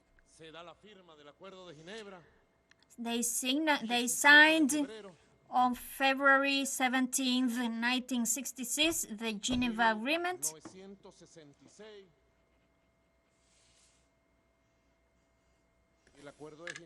And the Geneva Agreement establishes, in the first place, from the point of view of international right, because it's an agreement within the United Nations. It is signed by the British Foreign Minister Stuart and Venezuelan Foreign Minister Ignacio, and the Prime Minister of Guyana Esequiba colonial government signed the agreement. Signed the United Kingdom, Venezuela, Caracas. So it was signed by the occupant powered and the oppressive country, the claiming country. From the point of view of the international right of diplomacy, this is a pending controversy that has not been sorted out by an award, by a previous agreement, which should be solved by the peaceful way, and it is. And the Geneva Agreement establishes that any controversy on the Venezuelan side and on the Guyanese side would harm such collaboration, and it must. So this dispute must be solved in an amicable way, satisfactory for both sides, and it establishes the fundamental principles to search for a practical and satisfactory solution. Since February 17, 1966, till nowadays, or till the future in which this dispute would be solved.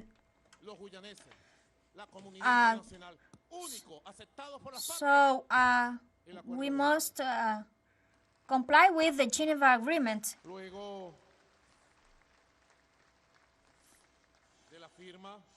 after the signature of the United Kingdom, the United Kingdom gave some steps to bestow the autonomy of colonial government of Borjefura. So that was the way Guyana was established.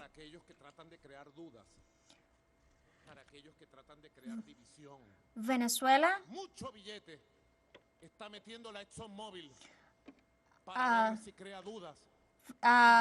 lots of money has been sponsoring the ExxonMobil to bend the truth, to distort the truth. So one of this, because they managed to weaken us in the past, but I am sure in 2023, not ever before, never, they are not going to weaken us again anymore, because we are aware of our legitimate rights of the Esequiba Guayana. And so they gave the steps. The British Kingdom bestowed the independence of British Guyana, and so it is established the Guyana Republic. And here I have a certified copy, the official document, that it is in the archives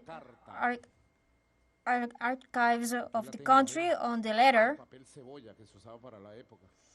on this old sheet of paper, the letter that sent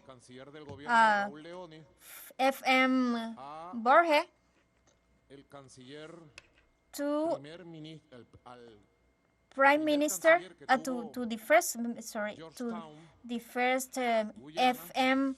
Georgetown in Guyana. If you allow me, I'm going to read. Caracas, May 26, Excellence, I inform you that the government of the Republic of Venezuela, taking into consideration that today, May 26, 1966, it is proclaimed the independence of Guyana State, has decided to bestow its acknowledgement duly in this letter. And so the government of the Republic transmits this important event and greetings to Your Majesties and Prime Minister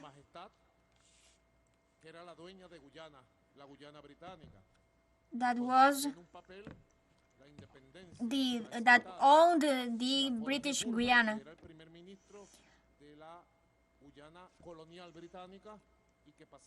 And so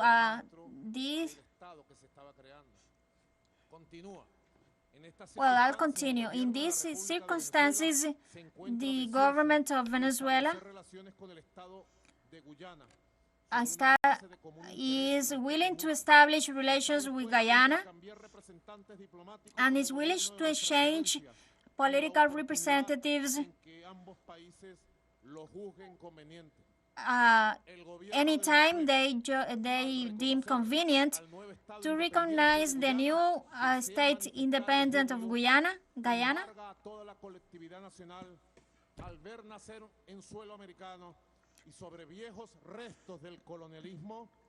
to see born from colonialism a new country in which working inhabitants incorporate to Latin America. So the conformity of the Geneva Agreement in 1966 between the governments of Venezuela and the United Kingdom and North Ireland, and this latter consults with the government of British Guiana. As of today, May 26, in 1966, the government of our Excellence is part of the referenced agreement, the Geneva Agreement. So consequently, and taking into account Article 5, the acknowledgement that Venezuela made to the Guyanese people doesn't imply their acquittal of the territorial rights and sovereign rights, the contention and the Venezuelan contention of the Venezuelan well, it is claimed that the 1899 award is null and void. So Venezuela recognizes, listen carefully, Southern Command and Guyanese government and ExxonMobil. Hence, Venezuela recognizes the state of the Esequibo River, that it preserves its territorial sovereign rights of the Esequibo River territory. So consequently, Guyana Esequiba's territory belongs to Venezuela, which bounds eastern to Guyana, and the Esequibo territory from the Orinoco mouth. Well,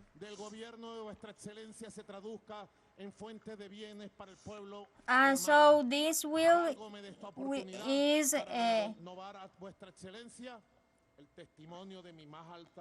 is to the welfare of both nations.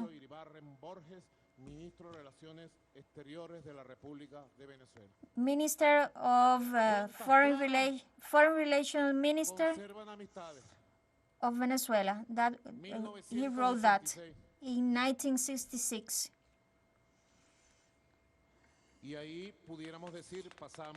And there you can say we now let's study the fourth time.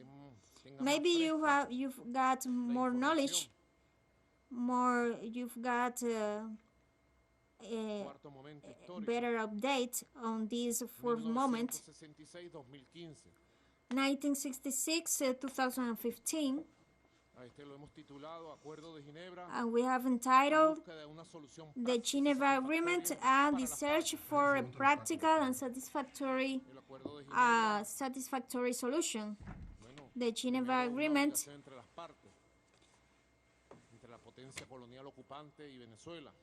referred to a solution between the sides. The state of Guyana turns into a colonial government to an independent state, republic. So the Geneva Agreement referred to the creation of a commission to find a solution between the sides, an amicable solution. This international agreement binding established the commission that have worked on 4 years.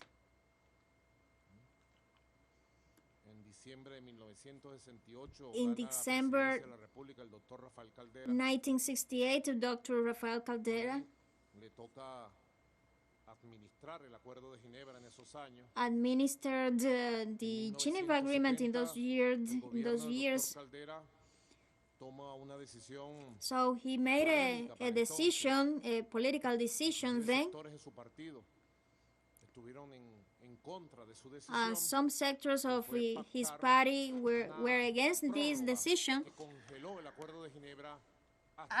in which he requested a pause which froze the Geneva Agreement for 4 years. In 1982, it coincided with the Christian Social Party, Pompey, and I recall it because I was a boy then. I was a young man. Pompeyo Torrealba. I recall that there was a big debate. Streets were overcrowded, and there were some uprisings here in Caracas.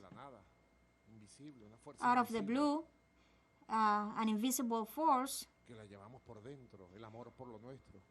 because we have this force inside, the love for what is ours. I recalled a lot of motion in the streets, a forum with two opponents,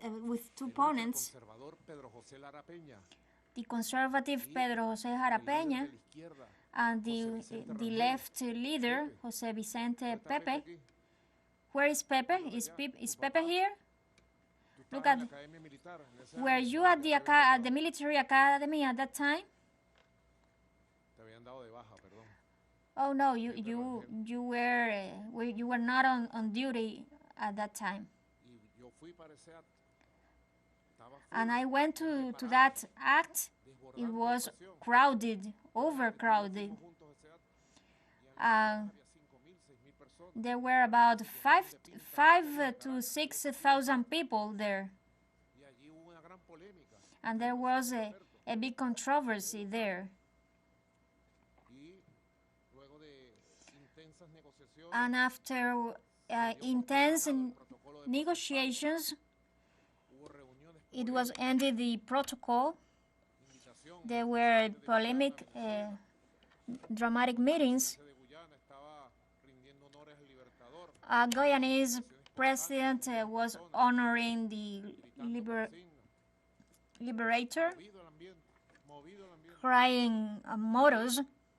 It was a very moving atmosphere. During several years, well, it was adopted as that the Geneva Agreement compels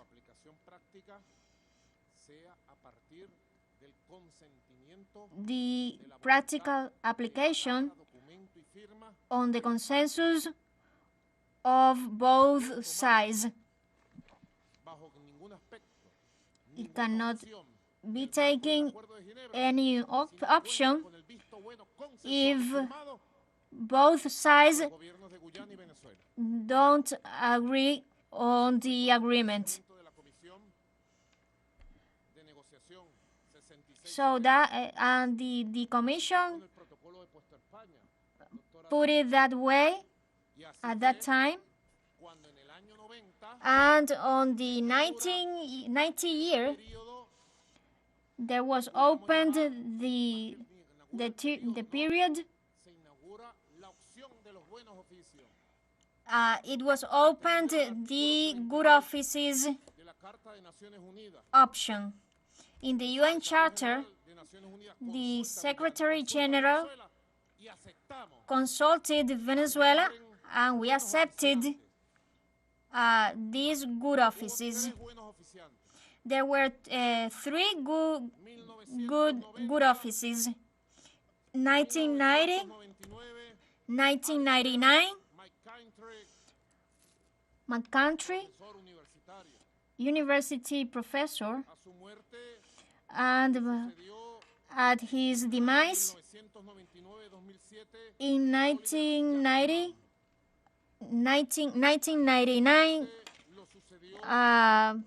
another figure replaced him, and Norman Sherman was the last one.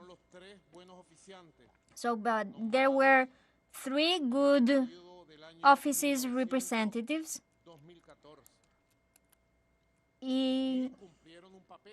And so they played a very important role. Maybe there are some criticism about them, about their function, because it was a very complex situation. But they made a practical sense to these negotiations. And these three good offices representatives were accepted by both sides. And I, as former FM of Chavez opened a period of active diplomacy, of peaceful diplomacy, to search for a peaceful solution on the Geneva Agreement. And he based on multiple managements on this agreement. I recalled Trinidad communication statement. I recalled Ambassador Roy Chart to receive the guidelines and orders of Commander Chavez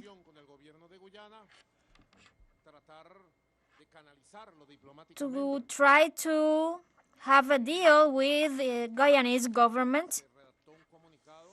So it was written a statement, a very clear statement,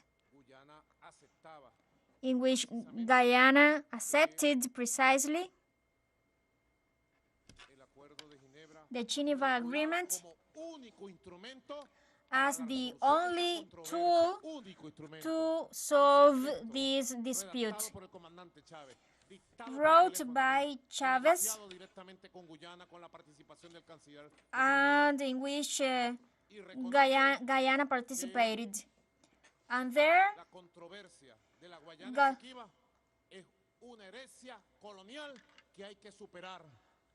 Guyana acknowledged that this is a consequence of the legacy of British Guyana that needed to be solved between both sides. In the year 2015,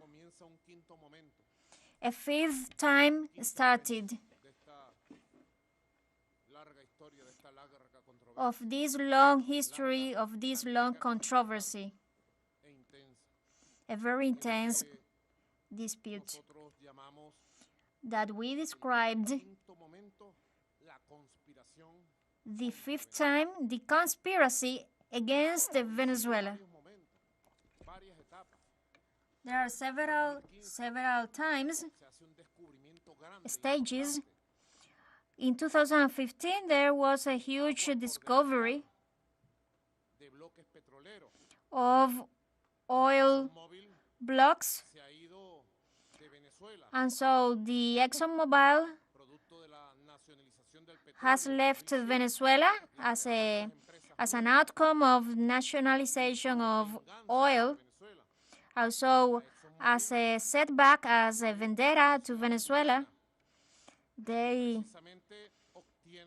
entered Guyana and they obtained.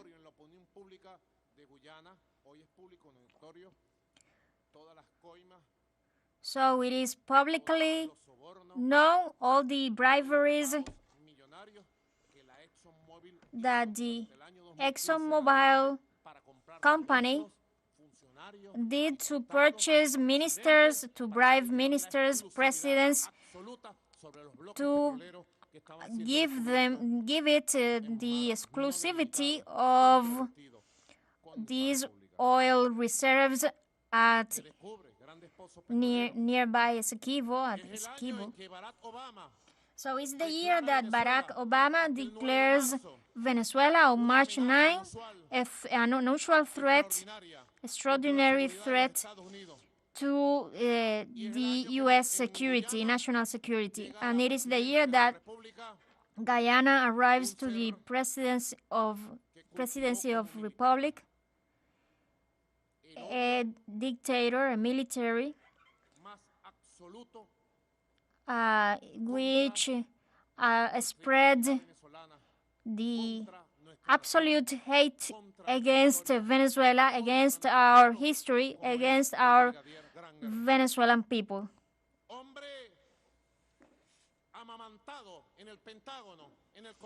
So this president was a puppet of the Southern Command. It is the time of provocations from Southern Command, from the ExxonMobil, threats and lies in Venezuela, and a process of victimization on the side of Guyana, trying to bend the truth, to put Venezuela as an aggressive and ambitious country. And we only want to make justice because the British Empire did an injustice against Venezuela. Norman Stripham, the good office representatives. Well, I went to the UN to talk to the Secretary General for calling for a consultation between the sides and continue the dispute in a diplomacy way. It is very late in the consultation because finally Ban Ki-moon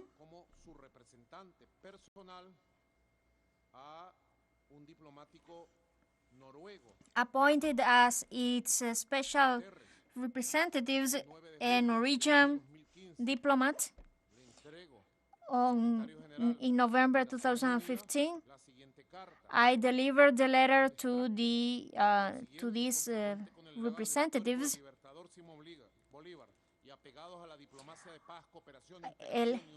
A letter attached to the integration of peoples and of the humanitarian rights.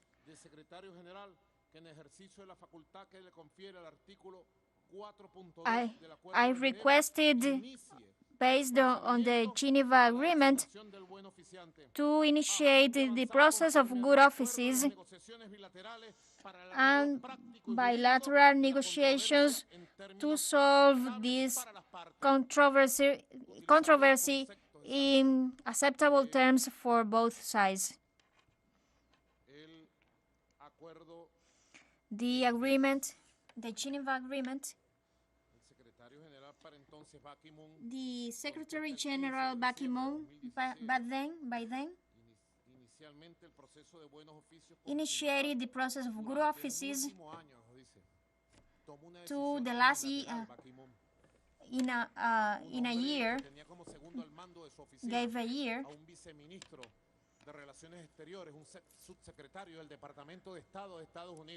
He had as the second leader of the UN a U.S.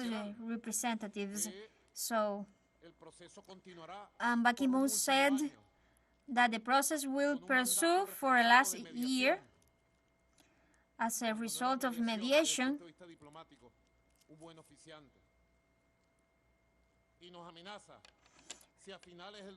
and he threatens us that if there are not significant advances in this controversy, the International Court of Justice would interfere and would compel Venezuela to abstain from a solution. So this is a menace of dismissing the diplomatic resources that establishes the Article 33. And so Venezuela, before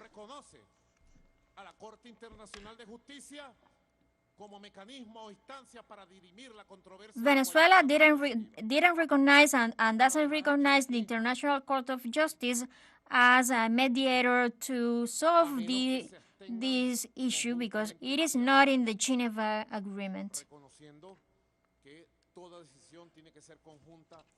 So all decision has to be made in conjunction. And on June 30, 2018, the another good office representative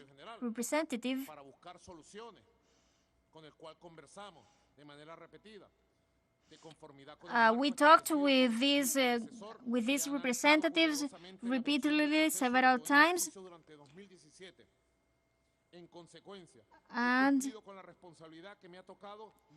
and he said he has fulfilled, he had met the responsibility of being the good office representatives, but there have not been significant advances, and he made another violation of the Geneva Agreement, which is set in the official documents of the United Nations, that any diplomatic function of the Article 33 of the UN Charter has to be accepted by both sides, and Venezuela has never accepted such thing. So the International Court of Justice will never make a sentence satisfactory for Venezuela.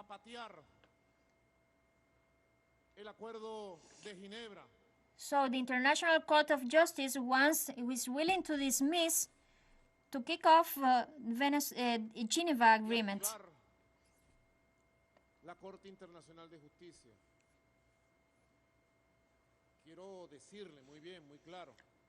I want to tell you very clearly the Venezuelan historical position and importance, among other issues, that has this consultative referendum Venezuela.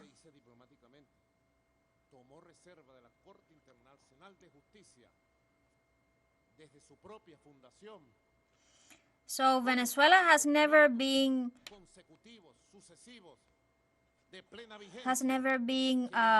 satisfied with the acting of the International Court of Justice since the decade of 1950s till 90s.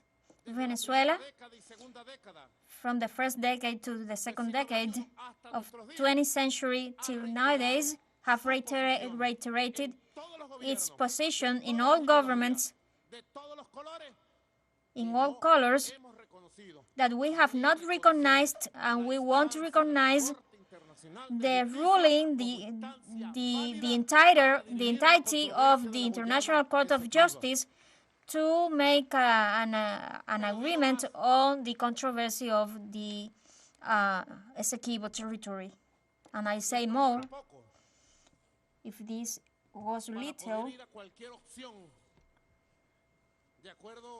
to be able to go to any option of the international right of the Geneva Agreement, there have to be the signature, the support of Venezuela, and Secretary General Guterres violated the Geneva Agreement, as I told him in a letter, in a written letter,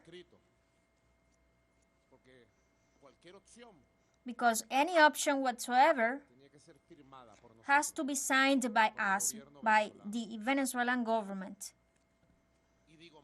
And I say more.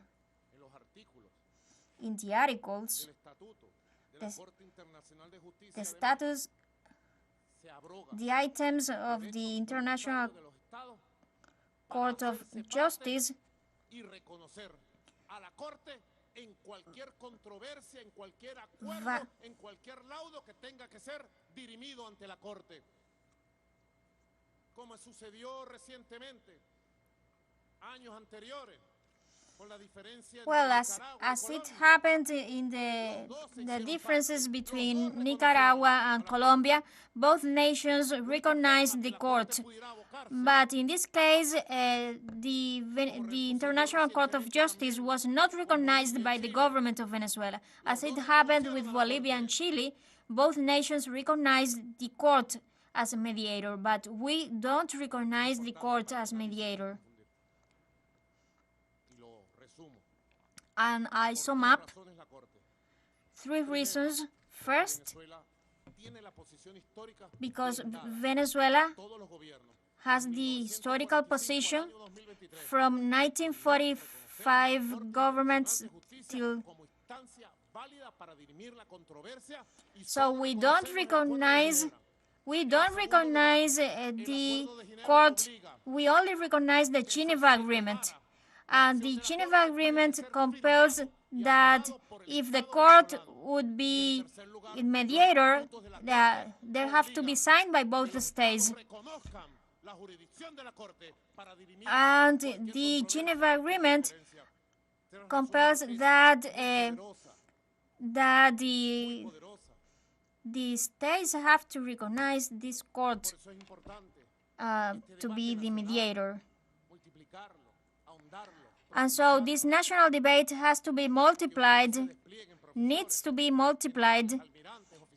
disclosed in garrisons, in neighborhoods, in streets, all over the country. You people, deans, rectors, professors, there must be a debate, a free debate on this affair.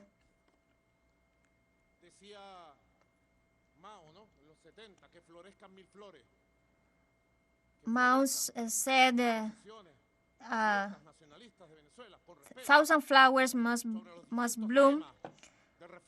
So there have to be thousands of opinions on the different issues of the consultative referendum. We have been taking a profound national feeling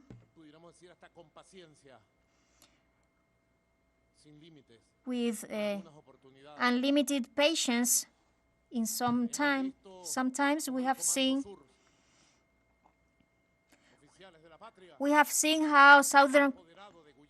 how the Southern Command have taken power of Guyana, have built military bases at Guyana, and every 2 months they made military exercises aiming at Venezuela.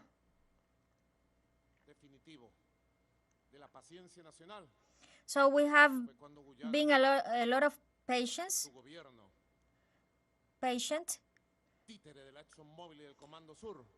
Guyanese puppet government of ExxonMobil and Southern Command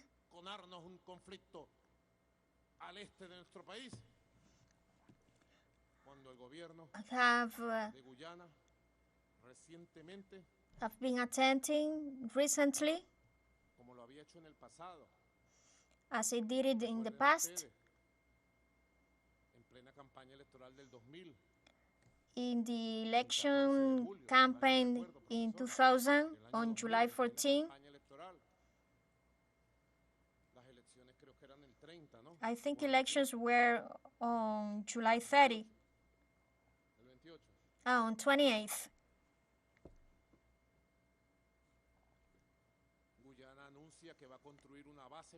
Guyana announces to build a military base.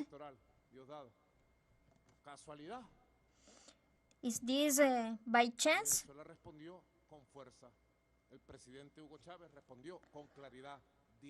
Well, Venezuela responded very strongly, and President Chavez achieved to prevent this military base at Guyana Esequiba. And at another time, the ExxonMobil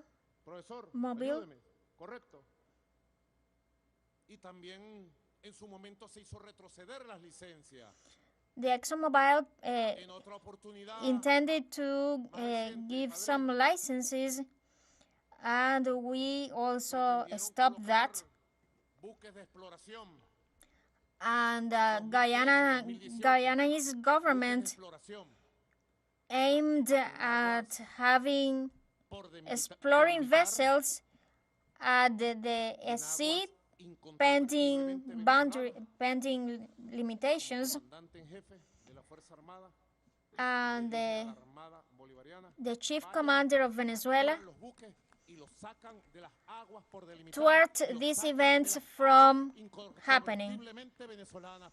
They throw out these exploring vessels. They took it to Margarita. And so their plans were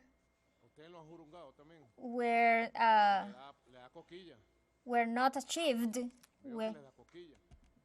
were frustrated. In 2013 and in 2018 recently, but then, as part of provocations, they made military exercises. Guyanese president and ExxonMobil showed at Guyana Esequiba dressed in a military, dressed as military, and they offended Venezuela.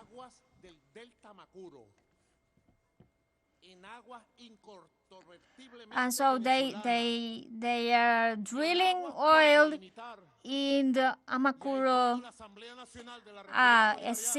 waters that are not yet delimited. So Venezuelan government made a special section on this issue. Enough. Let's open another stage of this dispute, of this historical fight with the consultative referendum. I would like President Jorge Rodriguez, legislator, partner, shrink, head of delegation for peace dialogues by the government, the peace dialogues with the opposition. You cannot forget those who signed the Barbados Agreement. I praised Gerardo because he has assumed very dignified positions opposing to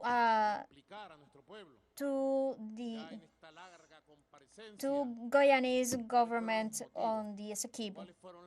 So I would like him to explain the reasons why the majority of legislators approved this consultative referendum, please. Mr. President, It is crystal clear after your exposition of the historical periods that in which Venezuela has demonstrated the legality of having of belonging with Esequibo's territory. So what are the support of what are the pieces of evidence of Guyanese government and ExxonMobil? They only have the fraudulent arbitrary award. But as you said very well, we have noticed that the Guyanese puppet government from 2015 has been growing the intentions of attacking, of perpetrating a robbery of Esequibo's territory from Venezuelans, citizens. So that's an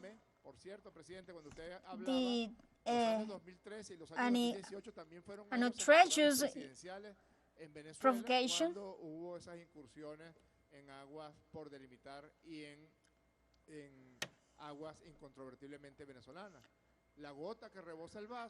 So the last fact of this provocation to licit in waters that do not belong to Guyanese government because it is a pending delimitation waters, and they tried to licit oil blocks on the Esequibo's territory, on the sea that belongs to Venezuela. In face of this situation, on September 21, 2021,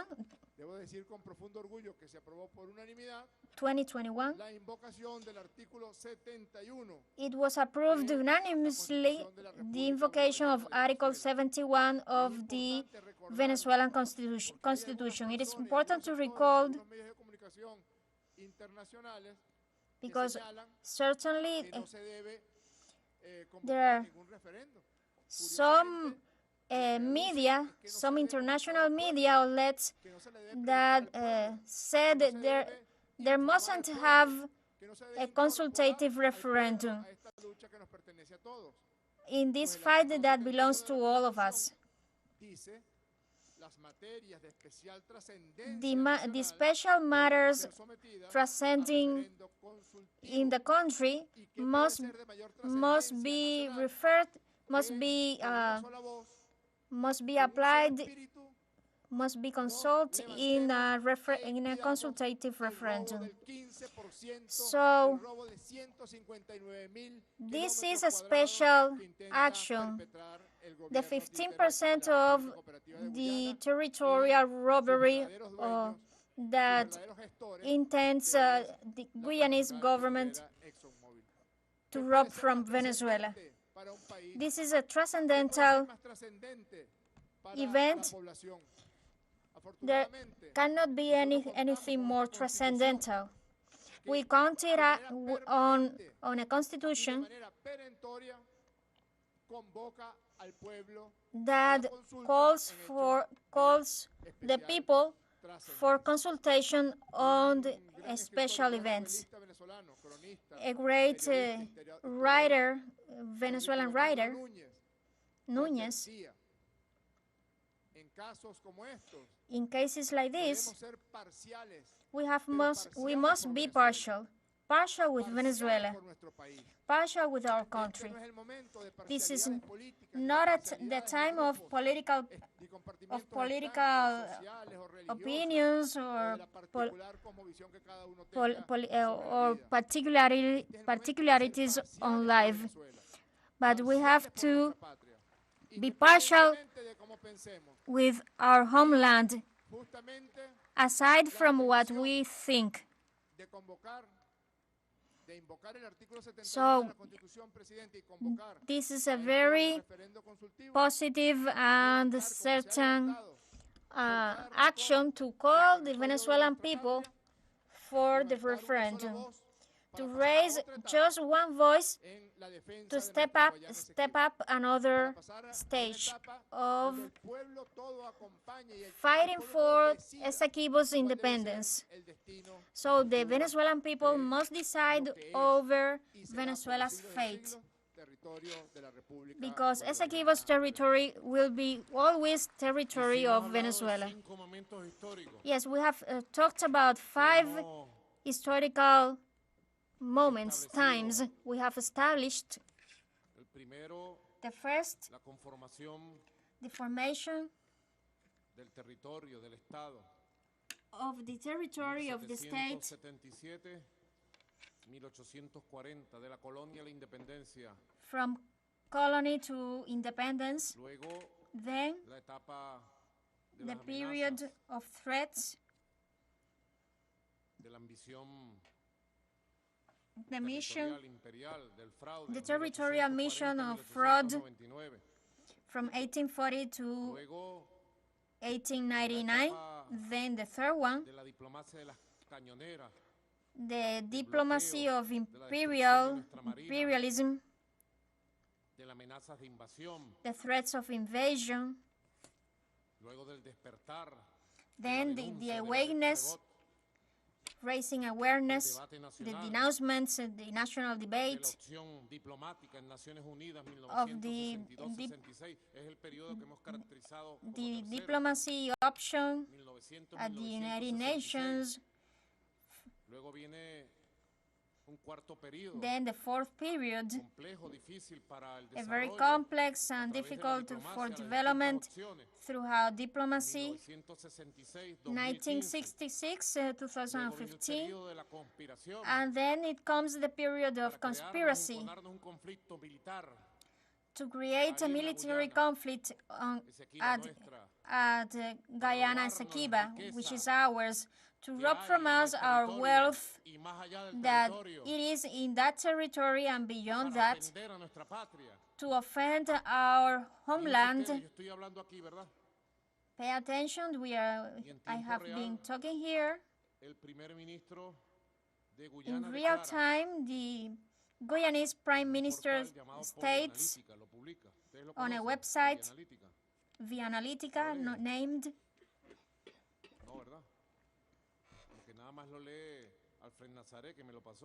Alfred Nazaré passes me this information. Mark Phillips said, Prime Minister of Guyana said that the negotiation time ended. There won't be dialogue between the presidents of Guyana and Guyana and Venezuela. Let the International Court of Justice decide. And this is a provocation. This is a spokesperson of the ExxonMobil of imperialism, that they mess around with the country of brave ones. Venezuela is not a country of cowards. Venezuela is going to defend its historical rights. Enough of the offenses, enough provocations. Venezuela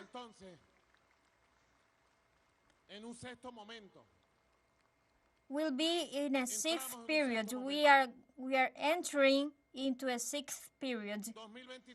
2023 forward.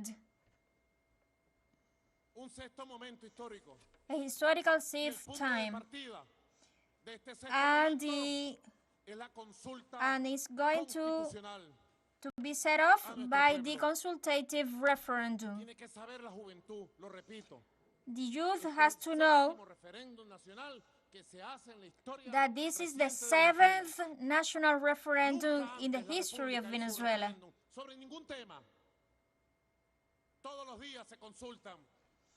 Never before the Republic has been consulting any issue whatsoever, but every day we consult on different domestic issues.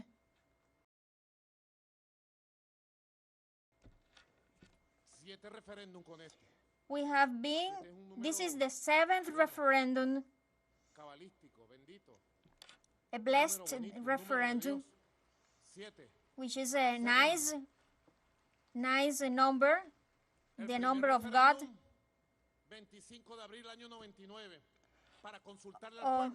On April 25, we consulted the people to go, if we go to the National Assembly. The outcome was 74% of voters. Then another referendum on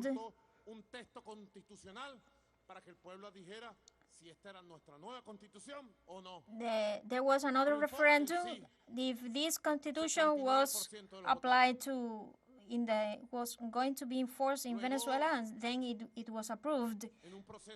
Then in a process for some people irregular of collection of signatures, the electoral power in 2004 decided to summon a revoking referendum on August 15, 2004. And it was the ratifying option there. Because some people wanted to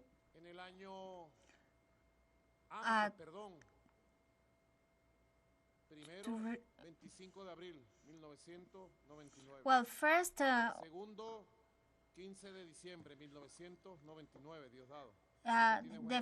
first and second was in the 1990s, and the third one was the union referendum on 2006.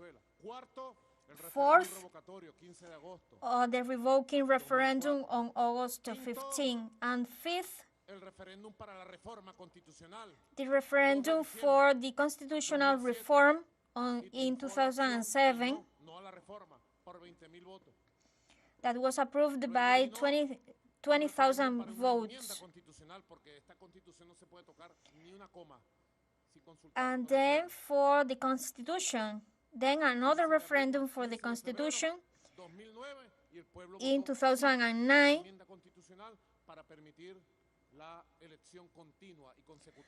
to allow the consecutive elections of leaders, governors, legislators. The sixth, the consultative referendum. And it is our turn to attend this referendum. It would be a very wisely decision to answer these 5 questions. 5 questions that sum up, I would say, when I was explaining the different times for this lecture, I have explained widely. There are 5 questions in this referendum, 5 times and 5 questions. These questions arrived at the electoral power, and the electoral power received them and revised them, and then was on the constitutional room, and the constitutional room approved the legality of these 5 questions. I'll ask all Venezuelans. Let's have a sincere debate about these 5 questions. First question.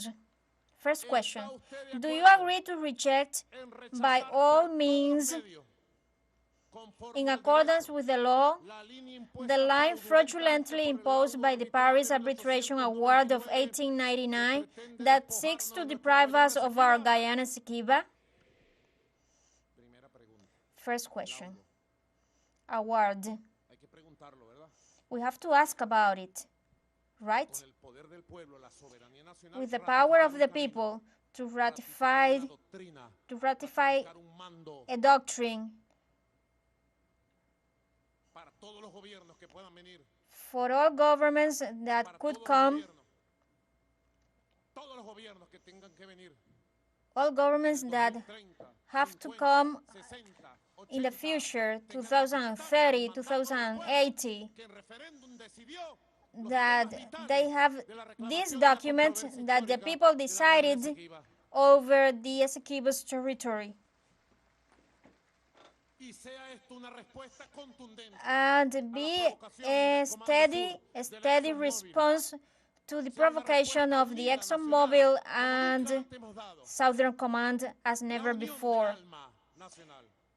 The unity of all Venezuelans, the unity and the raising of awareness of parties, oppositions.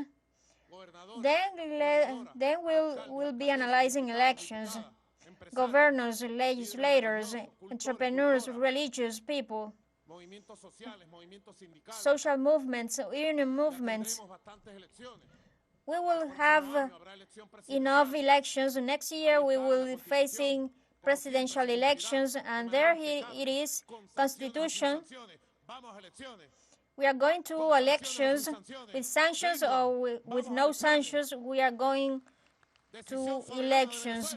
It is a sovereign decision of Venezuela without blackmail. 2025, we have the election of the National Assembly. Time passes by very quickly.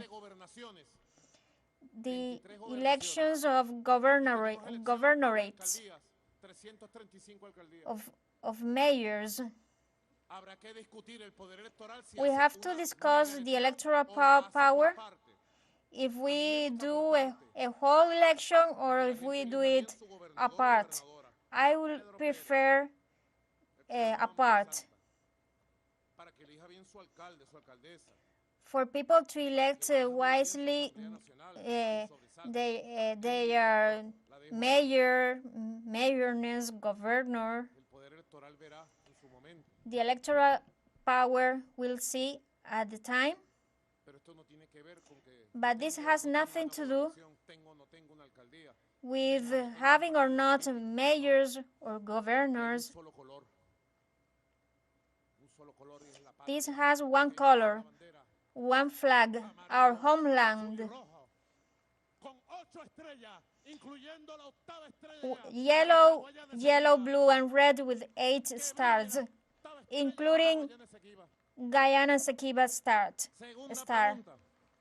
Second question. Do you support the 1966 Geneva Agreement as the only valid legal instrument to reach a practical and satisfactory solution for Venezuela and Guyana regarding the controversy over the territory of Guyana Esequiba? Yes, it is a vital issue of the Geneva Agreement. Third question. Do you agree with Venezuela's historical position of not recognizing the jurisdiction of the International Court of Justice to resolve the territorial controversy over Guyana Esequiba? Yes. 4. Do you agree to oppose by all means, in accordance with the law, Guyana's claim to unilaterally dispose of a sea pending delimitation illegally and in violation of international law? Yes. 5th question. Do you agree with the creation of the Guyana Esequiba state and the development of an accelerated plan for the comprehensive care of the current and future population of that territory that includes, among others, the granting of citizenship and Venezuelan identity card in accordance with the Geneva Agreement and international law, consequently incorporating such a state on the map of Venezuelan territory? Yes. Guyana. Complying with orders from the Southern Command and from ExxonMobil. We have to show documents that we have that the ExxonMobil pays the group of attorneys at the Guyanese government. And so they have presented resources to intend that the International Court of Justice